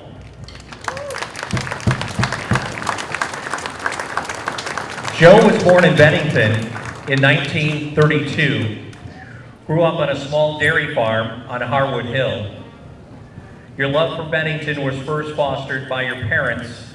As a boy, you worked on the farm and often accompanied your father on his retail milk road, delivering milk early in the morning before school. In 1956, you became a debt agent for Metropolitan Life Insurance in the Bennington area, remaining there until 1975. You then went on to work for the Bennington Housing Authority as executive director. You retired from the Bennington Housing Authority in 1997 at the age of 65. Several years ago, Rich Ryder, the then WBTN radio station manager, asked you if you would do a short 3 to 5 minute spot of Bennington history on the radio. The spots were broadcast Monday through Friday after the noon news. Rich named the program Bygone Bennington. In April of 2018, you published the book Bygone Bennington, which is an accumulation of all of the radio broadcasts with pictures that relate to the various subjects. You were just short of 30 years on the Mount Anthony Union High School and Middle School Board. You went on to the board in May of 1972 and were on continuously until March of 2002. Well, you did a lot of stuff here, my goodness. I don't know if we have enough time for the parade here. You continued to be active in the community, including volunteering Friday afternoons at the Bennington Museum doing genealogical research. There you responded to requests from the public to research their Bennington ancestors. Growing up, living, and working in Bennington for 92 years had created a very deep fondness in your hometown, its people, and its history. Today, you will find Joe riding around in his 1938 Dodge pickup truck. That is not a 38 pickup truck. I don't know what that is, but it's not a 38 pickup truck. He keeps busy with family, including 14 grandchildren and 13 great-grandchildren. The Bennington Fire Department is proud to make Joe Hall the Grand Marshal of the 59th Bennington Battle Day Parade. Please put your hands together for Joe Hall.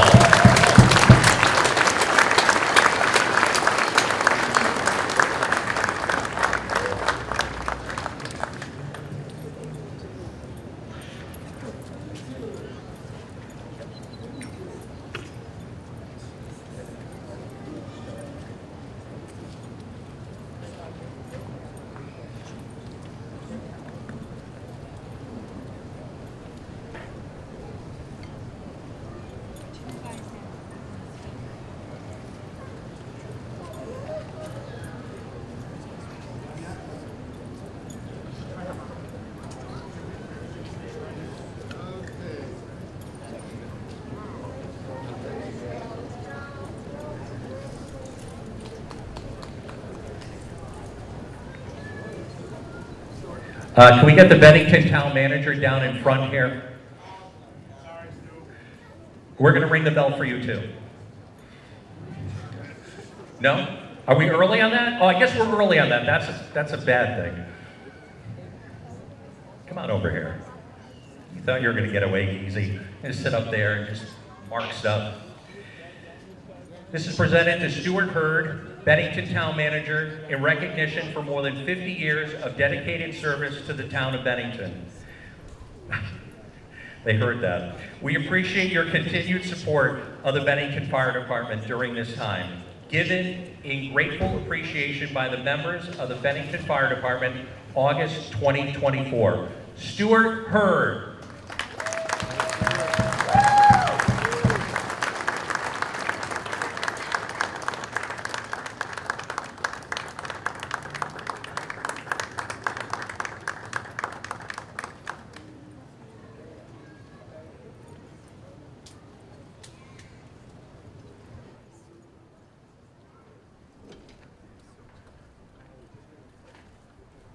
Now you can head back up there.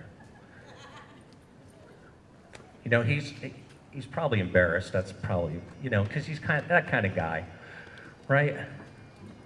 His face is probably getting all red and everything. Are we going now? What are we doing? Okay, what's it called? Okay, we're going to do 3 fire tones right now for Mary Crawford, and then the parade will continue.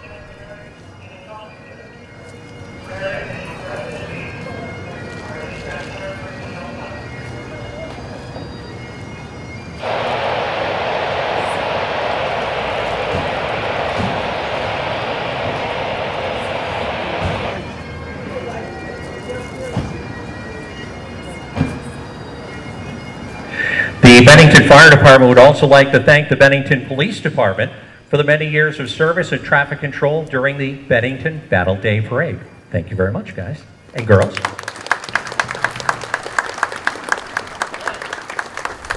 Now let's get this parade underway. And he's going, yeah, let's do it. Yeah, please. I don't want to stand here anymore. Just want to move along.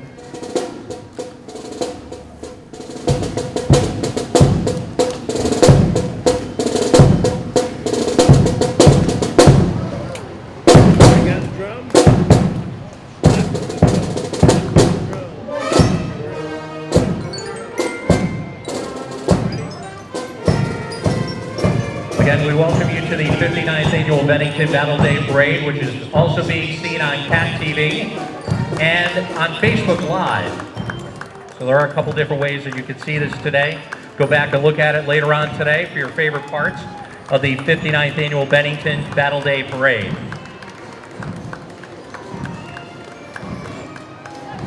Bennington Fire Chief Nate Barris.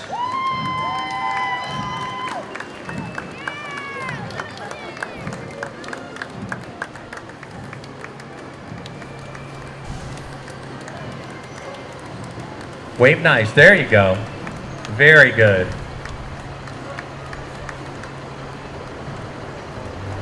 Putnam Hose and Eagle Hose, Putnam Hose Company number 3 truck. Eagle Hose Company number 4 truck, engine 936. What, no candy? Come on. There we go. You got to tell them everything.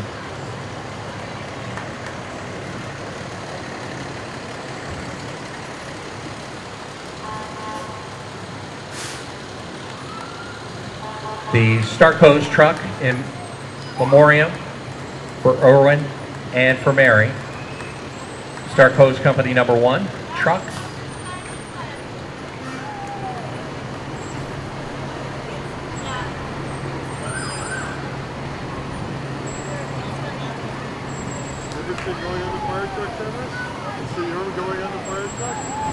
Look at the Bennington Police Chief getting right in there. Don't forget to salute. Here comes William H. Bradford Hook and Ladder, truck number 1. Got to do a better wave or you're going to be walking. Come on now. Comes our Bennington Fire Department State Hazmat support truck.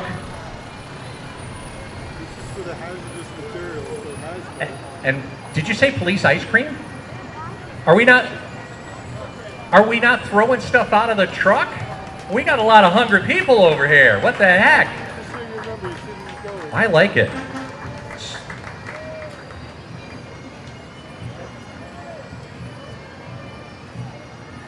Also heading towards the reviewing stand right now.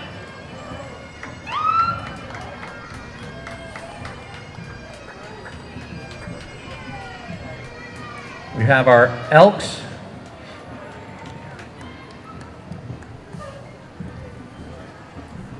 Let's see.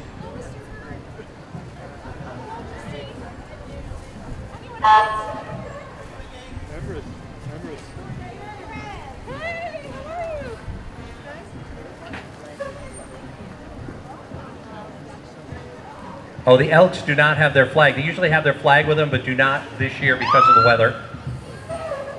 Old Bennington truck right there. Wow. Thank you to All Service Sitco. Our Bennington Rescue Squad.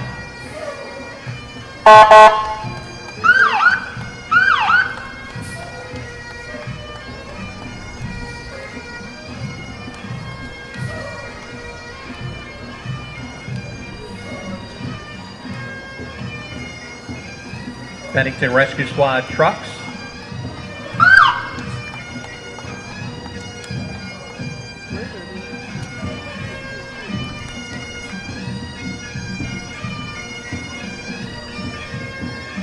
This is the Catamount Pipe Band, a multi-generational organization dedicated to the preservation and promotion of Scottish music, tradition, and culture.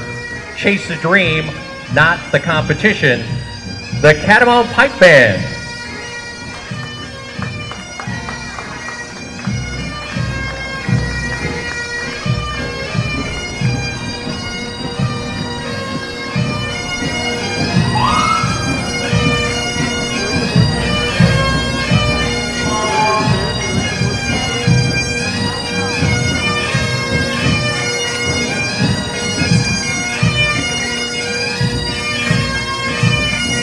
Right behind the Catamount Pipe Band is the Adams Fire Department Alert Hose Company number 1, founded back in 1876.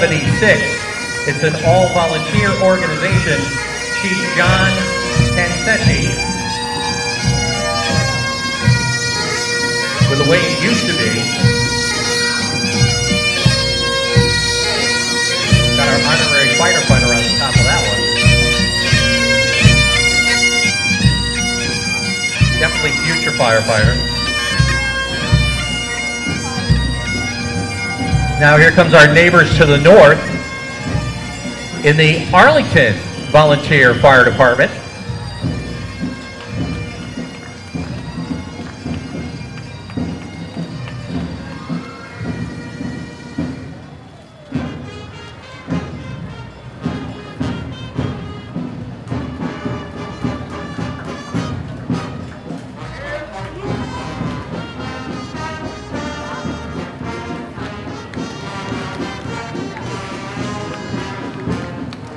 Comes our Arlington fire truck as well, engine 75. Right behind that is the Maka Studio. Gives children the opportunity to learn healthy lifestyle habits through athletics to foster positive friendships. The Maka Studio. All right, who's going to toss those way up in the air for me? Come on now. Put some pressure on. There we go. Very nice.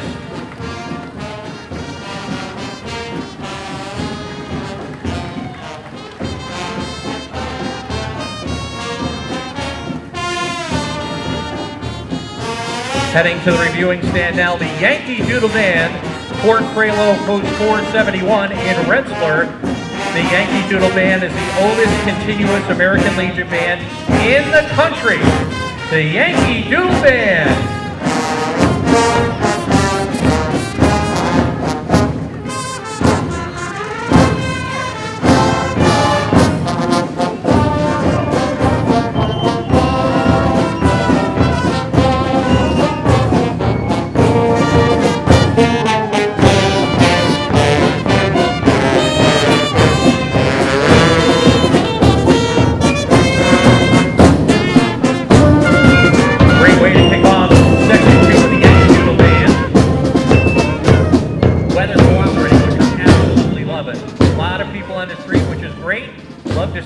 For the 59th annual Bennington Battle Day Parade. Now heading towards the reviewing stand, the Bennington Rural Fire Department. The desire to serve, the ability to perform, and the courage to act. Bennington Rural Fire Department.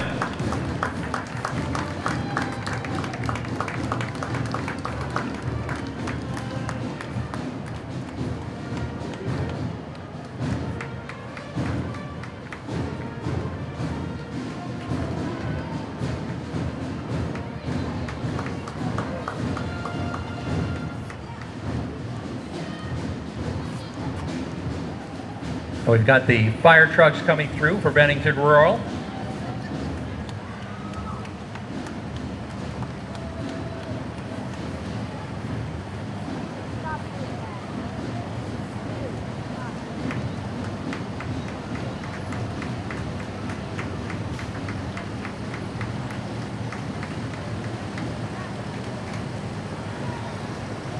Got our Company 2 truck coming through.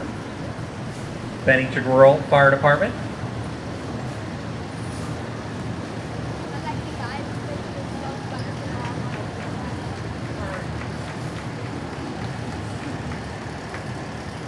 Comes Company 3, Truck 46 of the Bennington Rural Fire Department.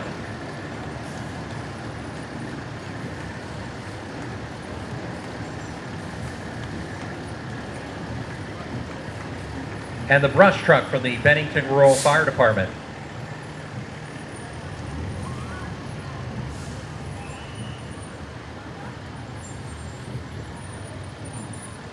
And of course, no Bennington Battle Day Parade would be complete without Cleo the Clown.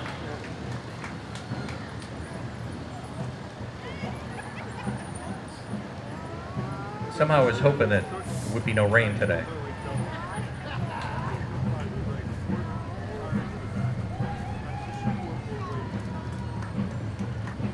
And a beautiful golf cart trailing behind. Very nice.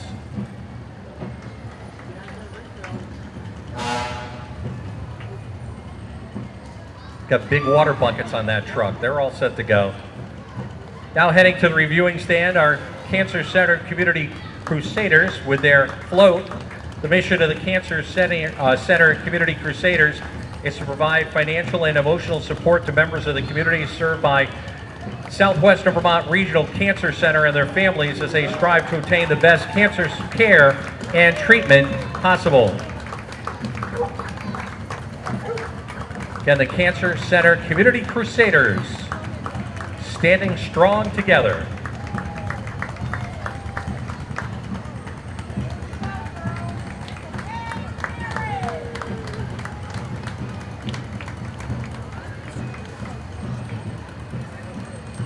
Right behind them, Vermont National Guard Bravo Troop 1st Squadron, 172nd Cavalry Regiment, made up of servicemen and women from this region, including New York and Massachusetts, and their trucks behind them.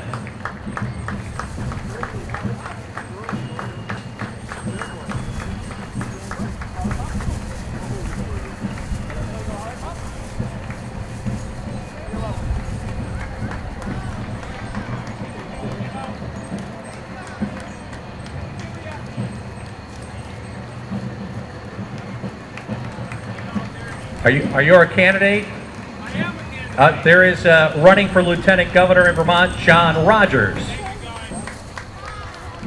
Could have used some candy, but that's all right. Thank you. Appreciate that. Bennington Civil Air Patrol, U.S. Air Force Auxiliary Civil Air Patrol has 3 primary missions: aerospace education, emergency services, and the cadet program. Catamount Composite Squadron is one of 5 squadrons in the Vermont wing of the Northeast region, located at the Hartnett State Airport in Springfield. They're a composite squadron, meaning their squadron consists of both senior members, adults, and cadets between the ages of 12 and 18.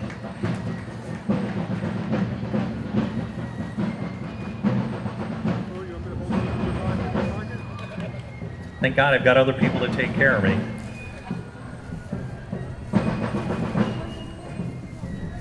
We are still in the middle of section number 2, the Bennington Battle Day Parade. Now we got all candied up, we're all set to go. Did you take that off my chair there, Jeff? Okay. Thought we were friends. Now these next folks have come from Connecticut.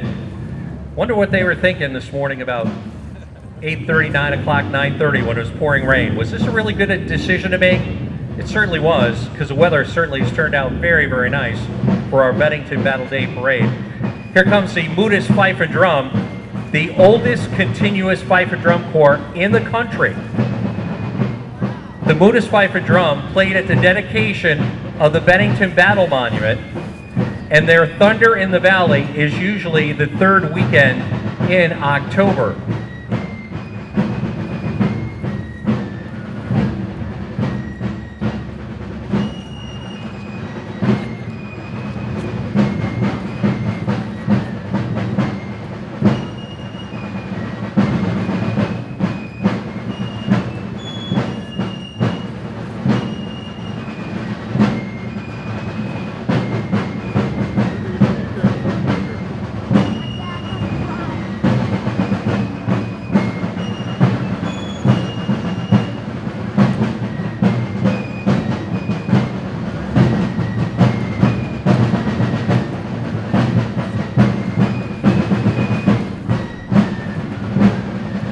Again, heading to the reviewing stand, please welcome from Moodus, Connecticut, the Moodus Fife and Drum Corps.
of the flight deck is 871 feet. Fuel oil capacity 1.5 million gallons. VFW Post 1332 coming through right now with their motorcycle group. The VFW, by the way, has a cabaret this Friday, August 23rd at 6 o'clock at the VFW with Peach's one-woman show. You can find out more information by contacting the VFW Post 1332.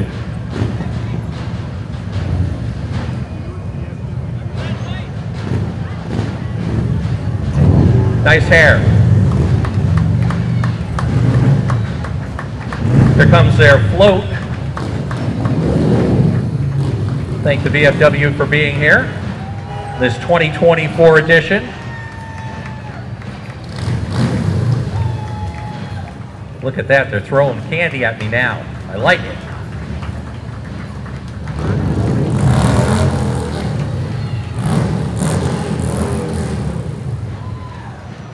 Continue through with our VFW riders.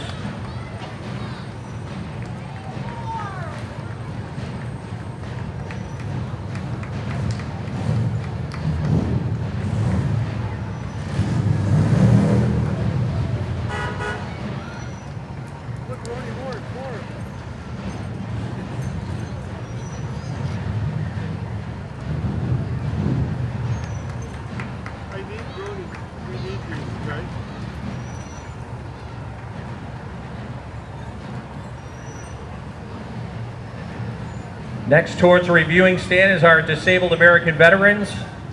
Life-changing support for those who served. We appreciate their service and the help that they get from the disabled American veterans. Right behind the DAV, Troop 353 from the Boy Scouts of America right here in Bennington, Vermont. We thank them for being here at the Bennington Battle Day Parade.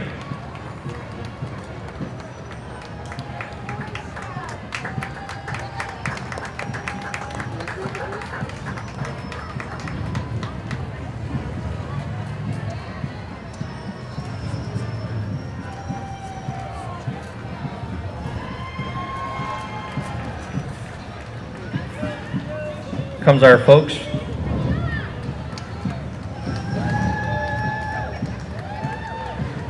from the Center for Living and Rehabilitation.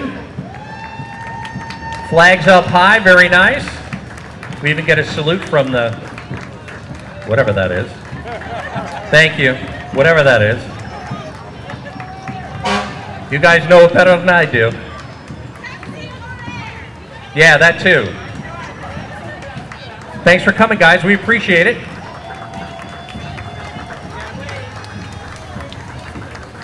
You can teach her how to salute, she'll be good. There you go. That's close enough. A thumbs up is great.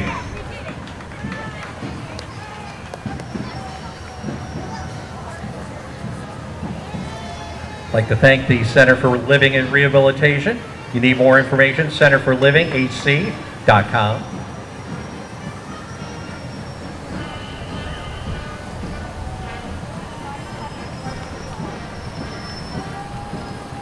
Got the folks just to the south of here. From Pownell, our Pownell Fire Department is here with their trucks. Truck 15 from the Pownell Volunteer Fire Department.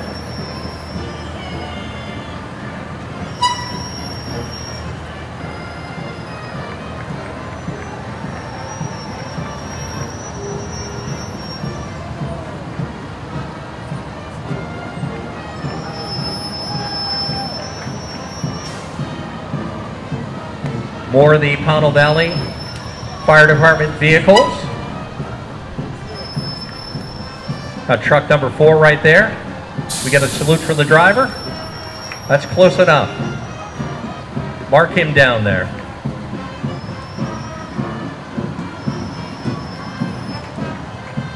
Got our E2 truck here.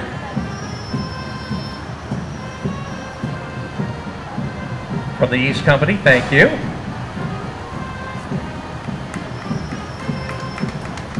Our Center Company truck from Pownell Valley, thank them for being here.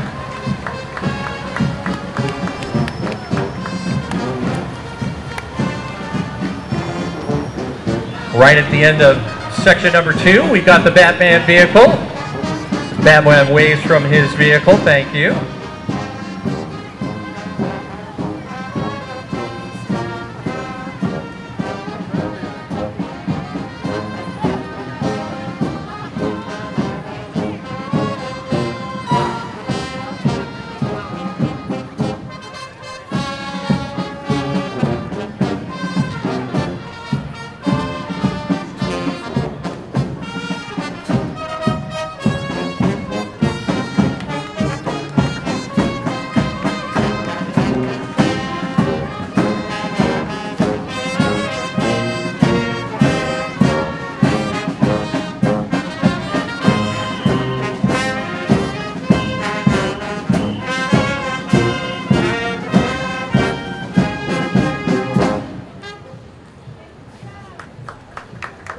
That would happen to be the Cambridge Band right there. We thank them for being here. Formed back in 1853, the community band. But we're going to start things off with a little dedication. This dedication is to Jeff Sant'Arcangelo. Jeff, a lifelong resident of Bennington, Vermont. He joined the Eagle Hose Company of the Bennington Fire Department in 1979. That was 45 years ago. Jeff began his fire career by taking a 45-hour course called Essentials. Over the years, taking many courses such as Firefighter 1 and 2, Hazardous Material Operation, Wildland, Fire Control, Lithium Battery Training, and Initial Investigation, to name just a few. Jeff worked his way from second lieutenant to chief in his 45 years of volunteer service to the town of Bennington. The members of the Bennington Fire Department are very proud to dedicate the 59th annual Bennington Battle Day Parade to Jeff Sant'Arcangelo. Sorry.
We are right at the beginning of section number 3.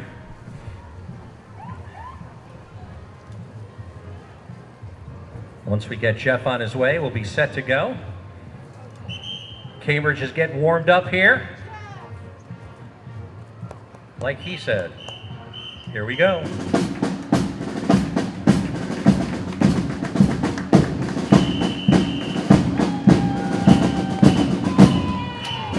The Bennington Battle Day Parade is proud to welcome from Cambridge, it's the Cambridge Community Band. Since 1853, 171 years and still going strong.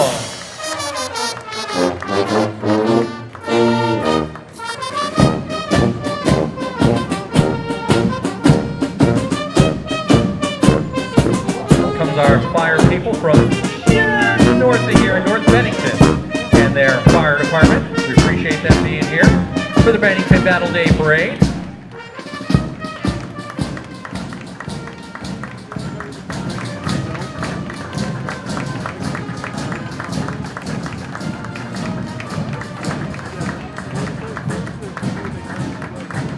the North Bennington Fire Department with Chief Ed Myers.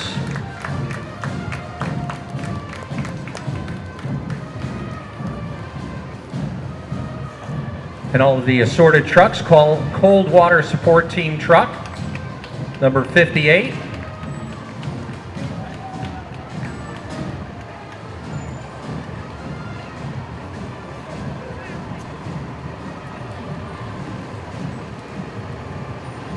Truck 55 as well, heading to the reviewing stand from North Bennington.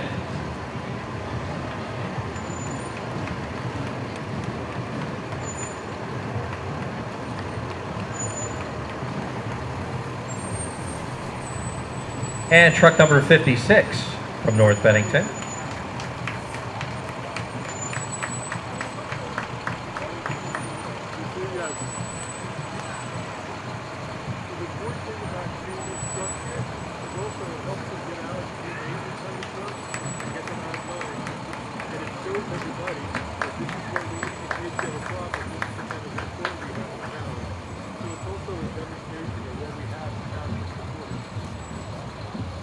Heading to the reviewing stand right now, the At Rock Court number 42 Oriental Shrine Clowns. Thank you, ladies. As they say, here come the clowns.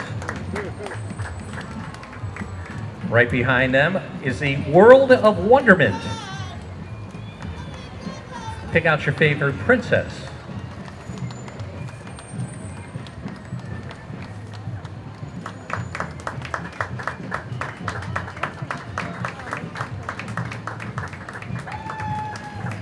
Right behind our American Legion Unit 13 Poppy Queen.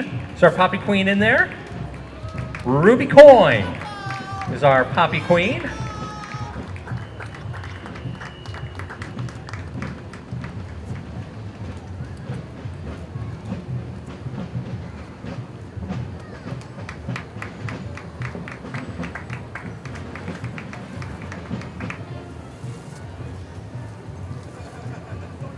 Got our Rotary coming through now from the Bennington Rotary Club. We thank them for being at the Bennington Battle Day Parade. Starting us off with a little fire truck and a little float right behind them.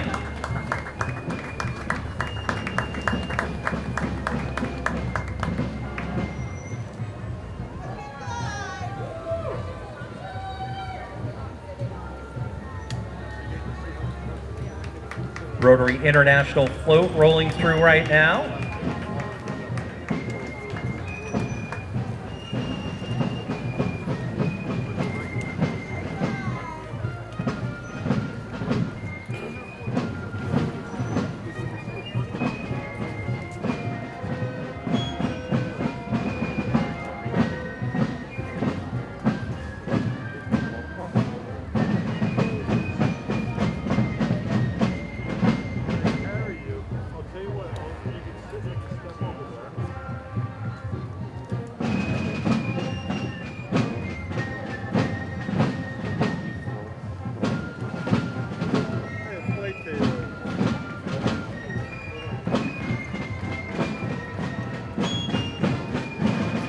Heading to the reviewing stand. These folks are from Marlborough, Connecticut. It's the Marlborough Junior Ancient Fife and Drum Corps, based in Marlborough, Connecticut, dedicated to educating and entertaining the public through performance and demonstration. Established back in 1964. 60 years and going strong this year. From Marlborough, Connecticut, it's the Junior Ancient Fife and Drum Corps.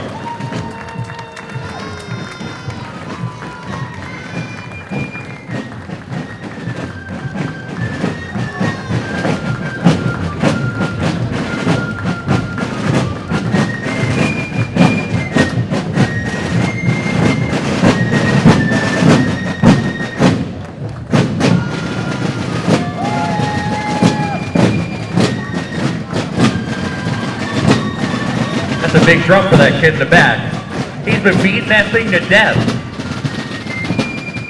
Looks like our support team here, making sure they're all in line.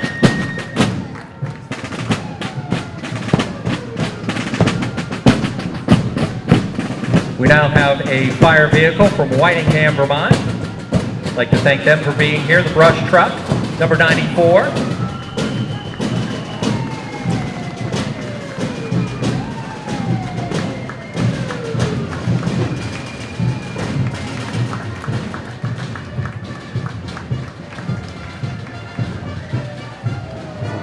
Right behind Whitingham Fire Department is a vehicle from the Heritage Family Credit Union.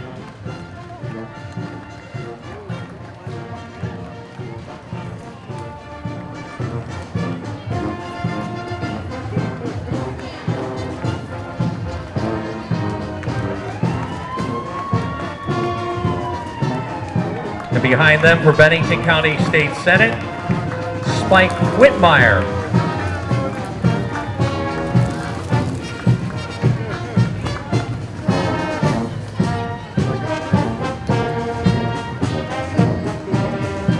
That's Section 3 of the Bennington Battle Day Parade. We kick off Section 4 with the Red Caps Marching Band. I wonder if you can figure out why they're called that.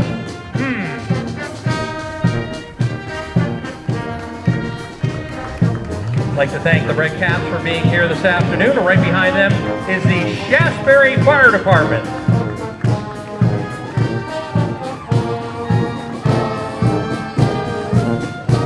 Joe Madigan.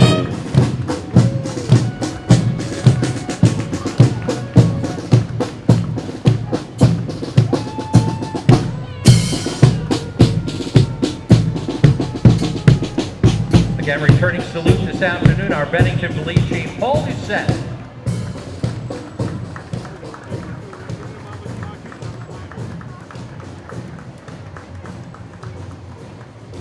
The assorted fire trucks with the Shasberry Fire Department.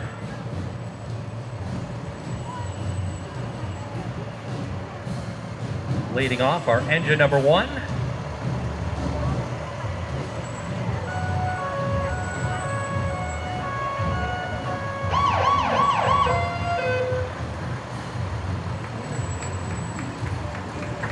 All right, somebody was thinking in Shasberry.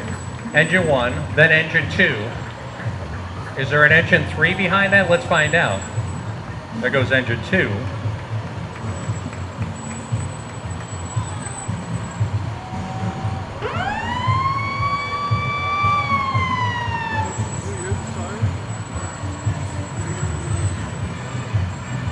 And now engine 3. Somebody lined those up properly. Very nice from Shasberry. And right behind them, we have the North Shafts Lions Club. Busy in a lot of different things, the North Shafts Lions Club, serving communities of North Bennington and Shasberry. And they've got a float right behind it.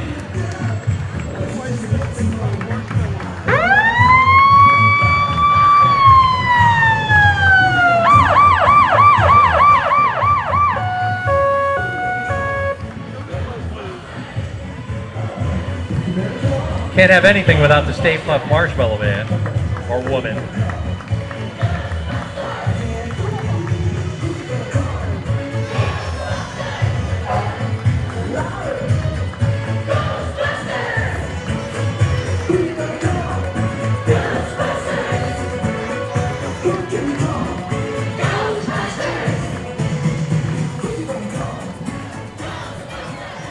Heading to the reviewing stand right now, the New Ashford Fire Department. I'd like to thank them for being in the Bennington Battle Day Parade.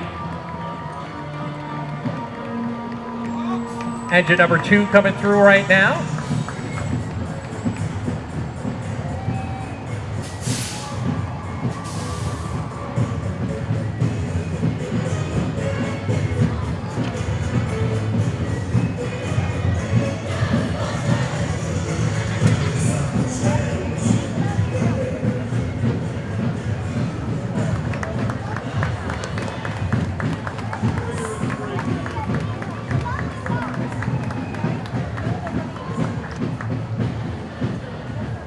Not sure you get extra points for blowing kisses, but go for it.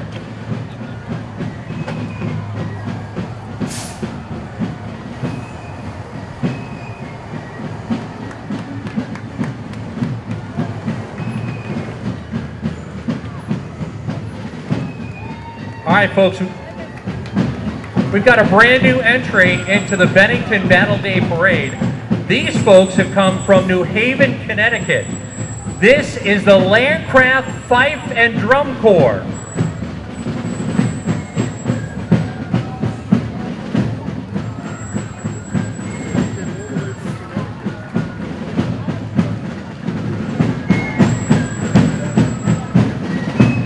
And we'd like to thank them for their first entry into the Bennington Battle Day Parade. We hope it's going to be many, many more.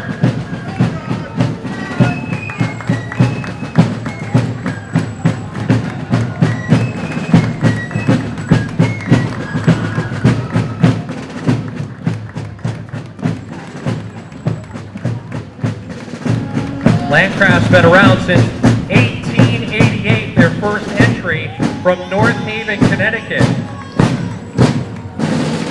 Right behind them is a float from Walmart, 2289. That was your store number, right? Store number? Yes, 22. All right. What happens when you pay attention?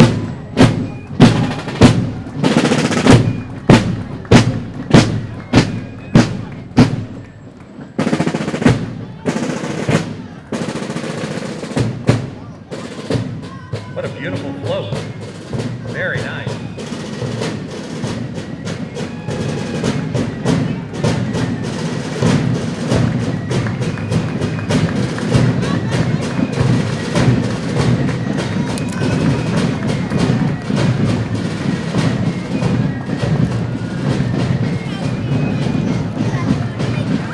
Heading to reviewing stand, retired Brandon, Vermont Fire Chief Robert Kilpeck with his 1922 Model T chemical fire truck. Very nice. You don't look 102. He said he feels it. Very nice. All right. They may be the furthest away, I think, in Connecticut. This down in Deep River. This is the Deep River Fife and Drum Corps.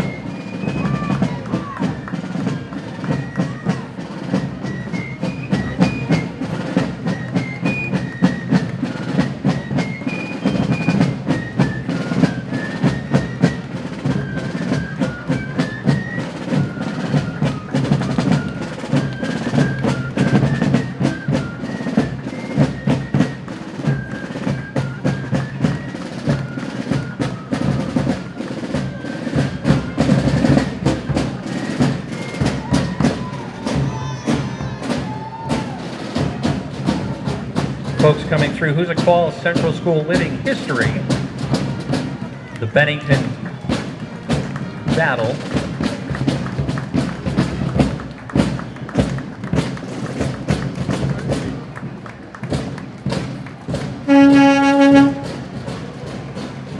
Comes a fire truck through from Manchester, neighbors to the north.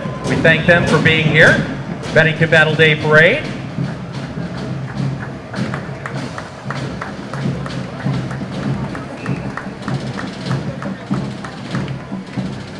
And that wraps up section number 4 of the Bennington Battle Day Parade. We've got one section to go. We're going to kick it off with great music from Mechanicville, New York, from the Fiesta Band.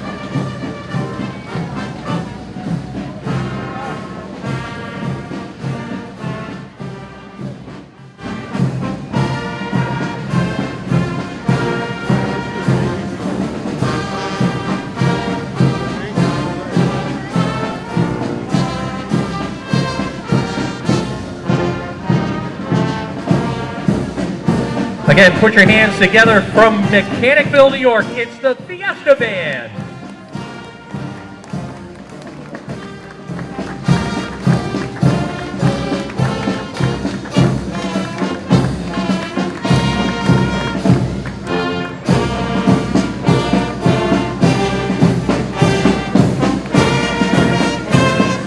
You can tell the Fiesta Band with their red cummerbunds looking very stylish on this Sunday afternoon of the Bennington Battle Day Parade.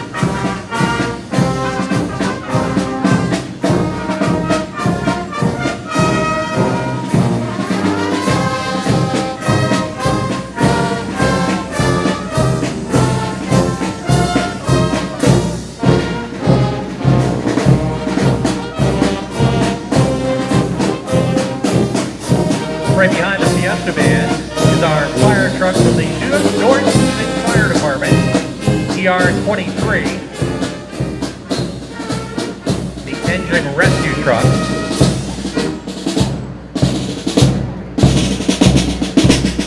Right behind North Hoosick is the Bonneview Farms float from Reedsboro, Vermont.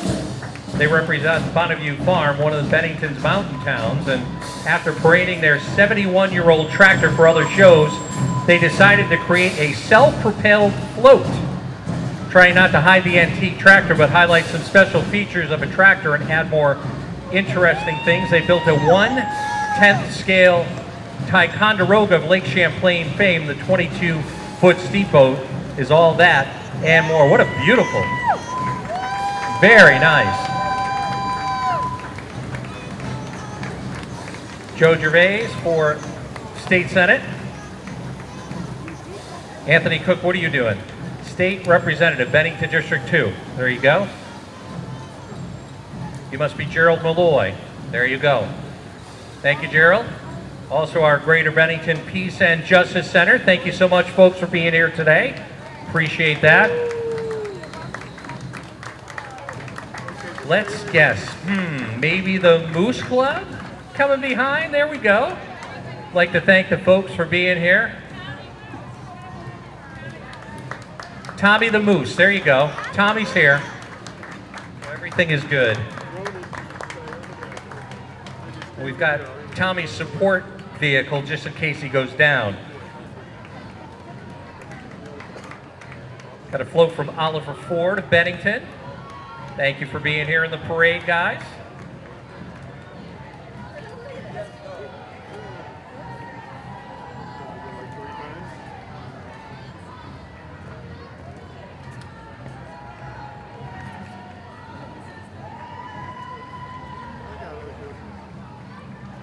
That's a nice little vehicle there, a Raptor.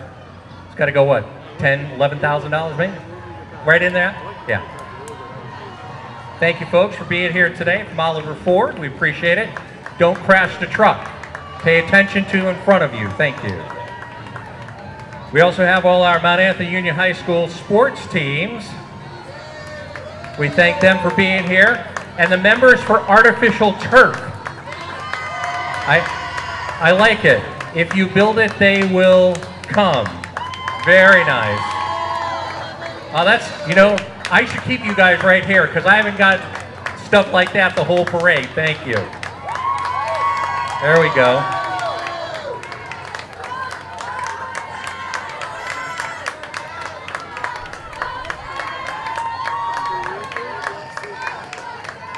There you go.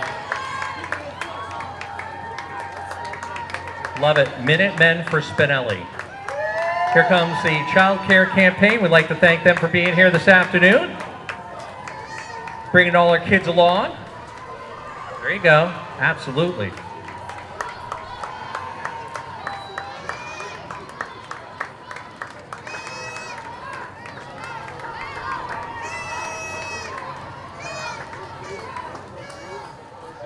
Sure is. Child care is essential to Vermont. No doubt about it. There you go. LetGrowKids.org.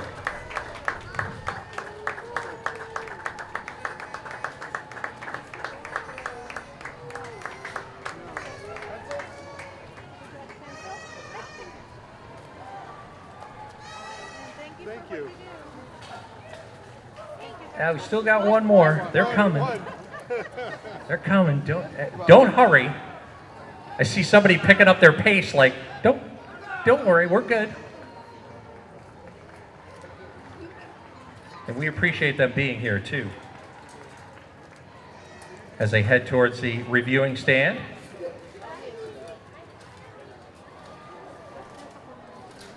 About 15 minutes left, and then we're going to get some lunch. Coming to the reviewing stand now, the Green Mountain Boys. Don't forget, we've got a big celebration coming up in 2027. It starts next year in 2025. 250 years of Bennington. This is going to be really, really big. And we'd like to thank the Green Mountain Boys for being here.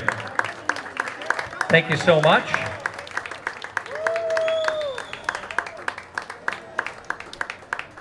I present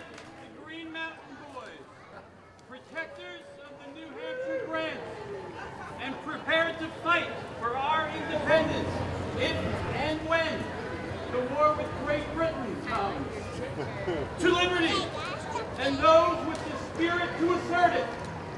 Hip hip, huzzah! Hip hip, huzzah! Hip hip, huzzah! To the right about face.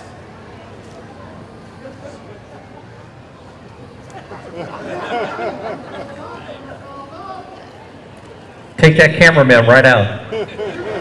He's like, holy cow.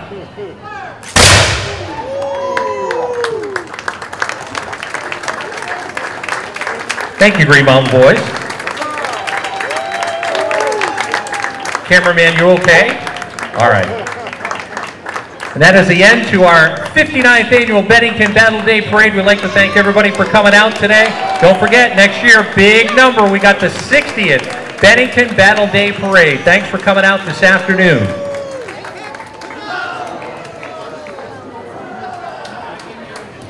One more time.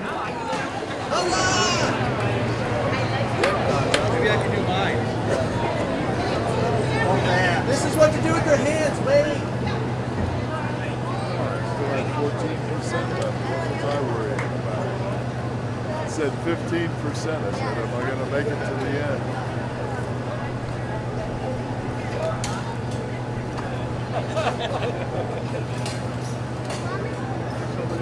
You got a nice fixed position one. I've scanned and zoomed out to put it on YouTube. It's like the first time that I've been home during a Woodstock.